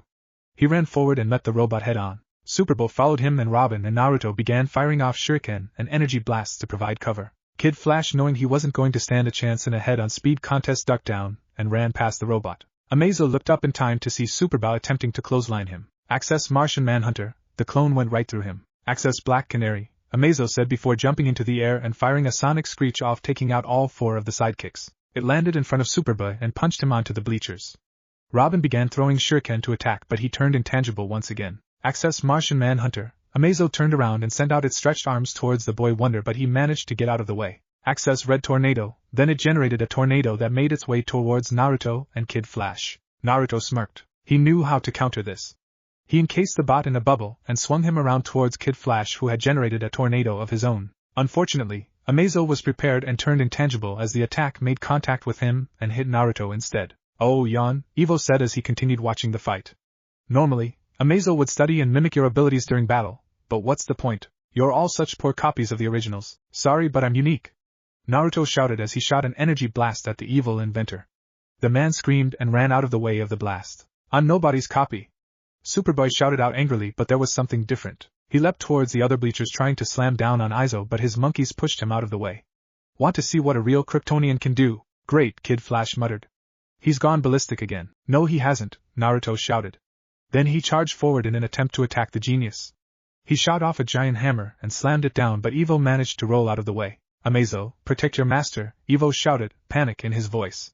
"Priority Alpha, Captain Atom," Amazo said, shooting at Superb, but Naruto jumped in the way in time to absorb the attack. "Amazo, scan the lantern's power," Evo commanded.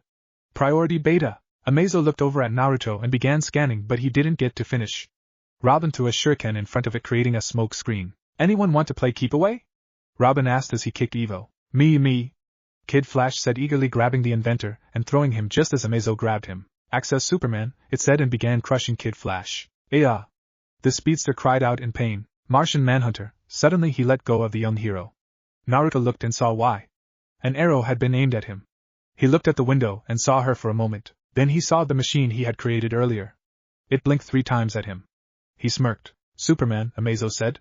But before he could go through the process, Superboy leapt down and shot his fist through the robot's head. As it solidified, it was destroyed. The now headless Amazo fell, over defeated. "Help me disassemble him now, frack that!" Naruto shouted. Robin rolled out of the way in time as Naruto brought down a giant fist onto the robot, shattering its chest. He then created armored gauntlets for his hands and arms and began smashing the remains into pieces. "Naruto, stop!" Calder called out as he entered the gymnasium, but it was already too late. Amazo was nothing but a pile of scrap. "Superboy, are you alright?" Miss Martian asked, helping the young clone up. "I'm fine," Superboy reassured. "Feeling the aster," he said, getting a smile from Robin. "What were you thinking?" Calder reprimanded the lantern, gaining everyone's attention. "Amazo was down, so it could be scanned, and we knew it had a GPS. So?" Naruto asked. "That thing caused so much grief," he said, pointing to the remains. "This was the best course of action." Aqualad glared at him before taking a look around and remembering all of the destruction he and Miss Martian had seen on the way. "Perhaps you are right," Calder said. "I wasn't here to see it fight." "The League's still going to be pissed though," Kid Flash pointed out. "No, they won't," Naruto said, giving a cheeky grin. He held his hand out, and the orange machine from earlier landed in his hand before disappearing back into his ring. "Full scan and analyzation of Amazo complete," his ring spoke out. "I don't understand?" Miss Martian said. "I knew what the mission parameters were," Naruto began. "But after getting thrown around by that thing and everything that happened when this mission started, I thought it would be too much trouble to take this thing apart and send it to labs, so I had my ring scan it while it was fighting us," he finished. "So now all we have to do is transfer the data to a computer," Robin said in realization. "Yep, wait, if you could that, then why not earlier before the mission?" Kid Flash asked. "It seemed like an easy mission," Naruto answered simply. "It seemed like it would be Aster," Robin smirked. "Plus I felt it would help you take your mind off the fact that you're no longer the king of air hockey." Robin laughed out loud at that one. Soon the others began laughing at the expense of the speedster. "You guys suck," he grumbled. "SDR Labs is analyzing the data Naruto provided about the robot," Aqualad explained to the Dark Knight of Gotham. "But Evo escaped, and since he originated the tech, he's arguably more dangerous than the android. Capturing the professor will be a League priority," Batman said simply. "But we understand your mission encountered other complications," Martian Manhunter said. As one, the team looked over at Superboy, who looked away from them. "Complications come with the job," Batman said. "Your ability to handle them has impressed the League." "The whole League?" Superboy asked. "Given time, yes," Batman answered. "Kryptonians, as you know, have very hard heads," he said, and you could almost see the slightest of his mouth turning upward if you looked hard enough. "I'll say," Naruto muttered. Superboy turned to glare at him, and he glared back. Static emitted between the two of them. "Of course, there's no shame in asking for help," Batman continued, ignoring the display. "That's why the League exists," he explained, looking at the younger heroes. "Because there are some problems even we can't handle individually." "Please," Robin scoffed. "If we needed help, we'd never get the chance to ask," he said, walking up to his mentor and presenting an arrow to them. "Look familiar? You were following us." "Babysitting," he accused angrily. "You still don't trust us." "Wait, that archer was with you?" Naruto asked. Robin turned to look at him in shock. "What are you talking about?" Kid Flash asked. "When Amazo kicked me out the building, I ran into another archer," he explained. "He worked together and fought off a group of those robot monkeys." "Wait, if it wasn't you," Robin said, looking at Green Arrow. "Speedy," he shouted out in glee. "Seems like that archer has our backs after all," Aqualad said with a smile. "Oh, so that's her name," Naruto thought to himself. "Souvenir." Kid Flash cheered, grabbing the arrow. "Actually, that's mine," Naruto said. "They promised to give me one." "Too bad," Kid Flash said, speeding off. "Hey, get back here!" Naruto said, running in the general direction Kid Flash ran off in. "Your king commands it." Slowly the others began going their own way. Superboy eyes his target, and walked up to them. He put his hand on their shoulder, and they turned around. I'm ready, he said, looking at Black Canary. Good, the heroine answered with a smile. Because I'm here. What if Naruto was sent to the young justice? And thanks for watching my video till the end. If you enjoy this content, then do consider subscribing to my channel, and leave a like if you guys need the next part. Comment down, and thanks for watching the video, and see you guys in the next video.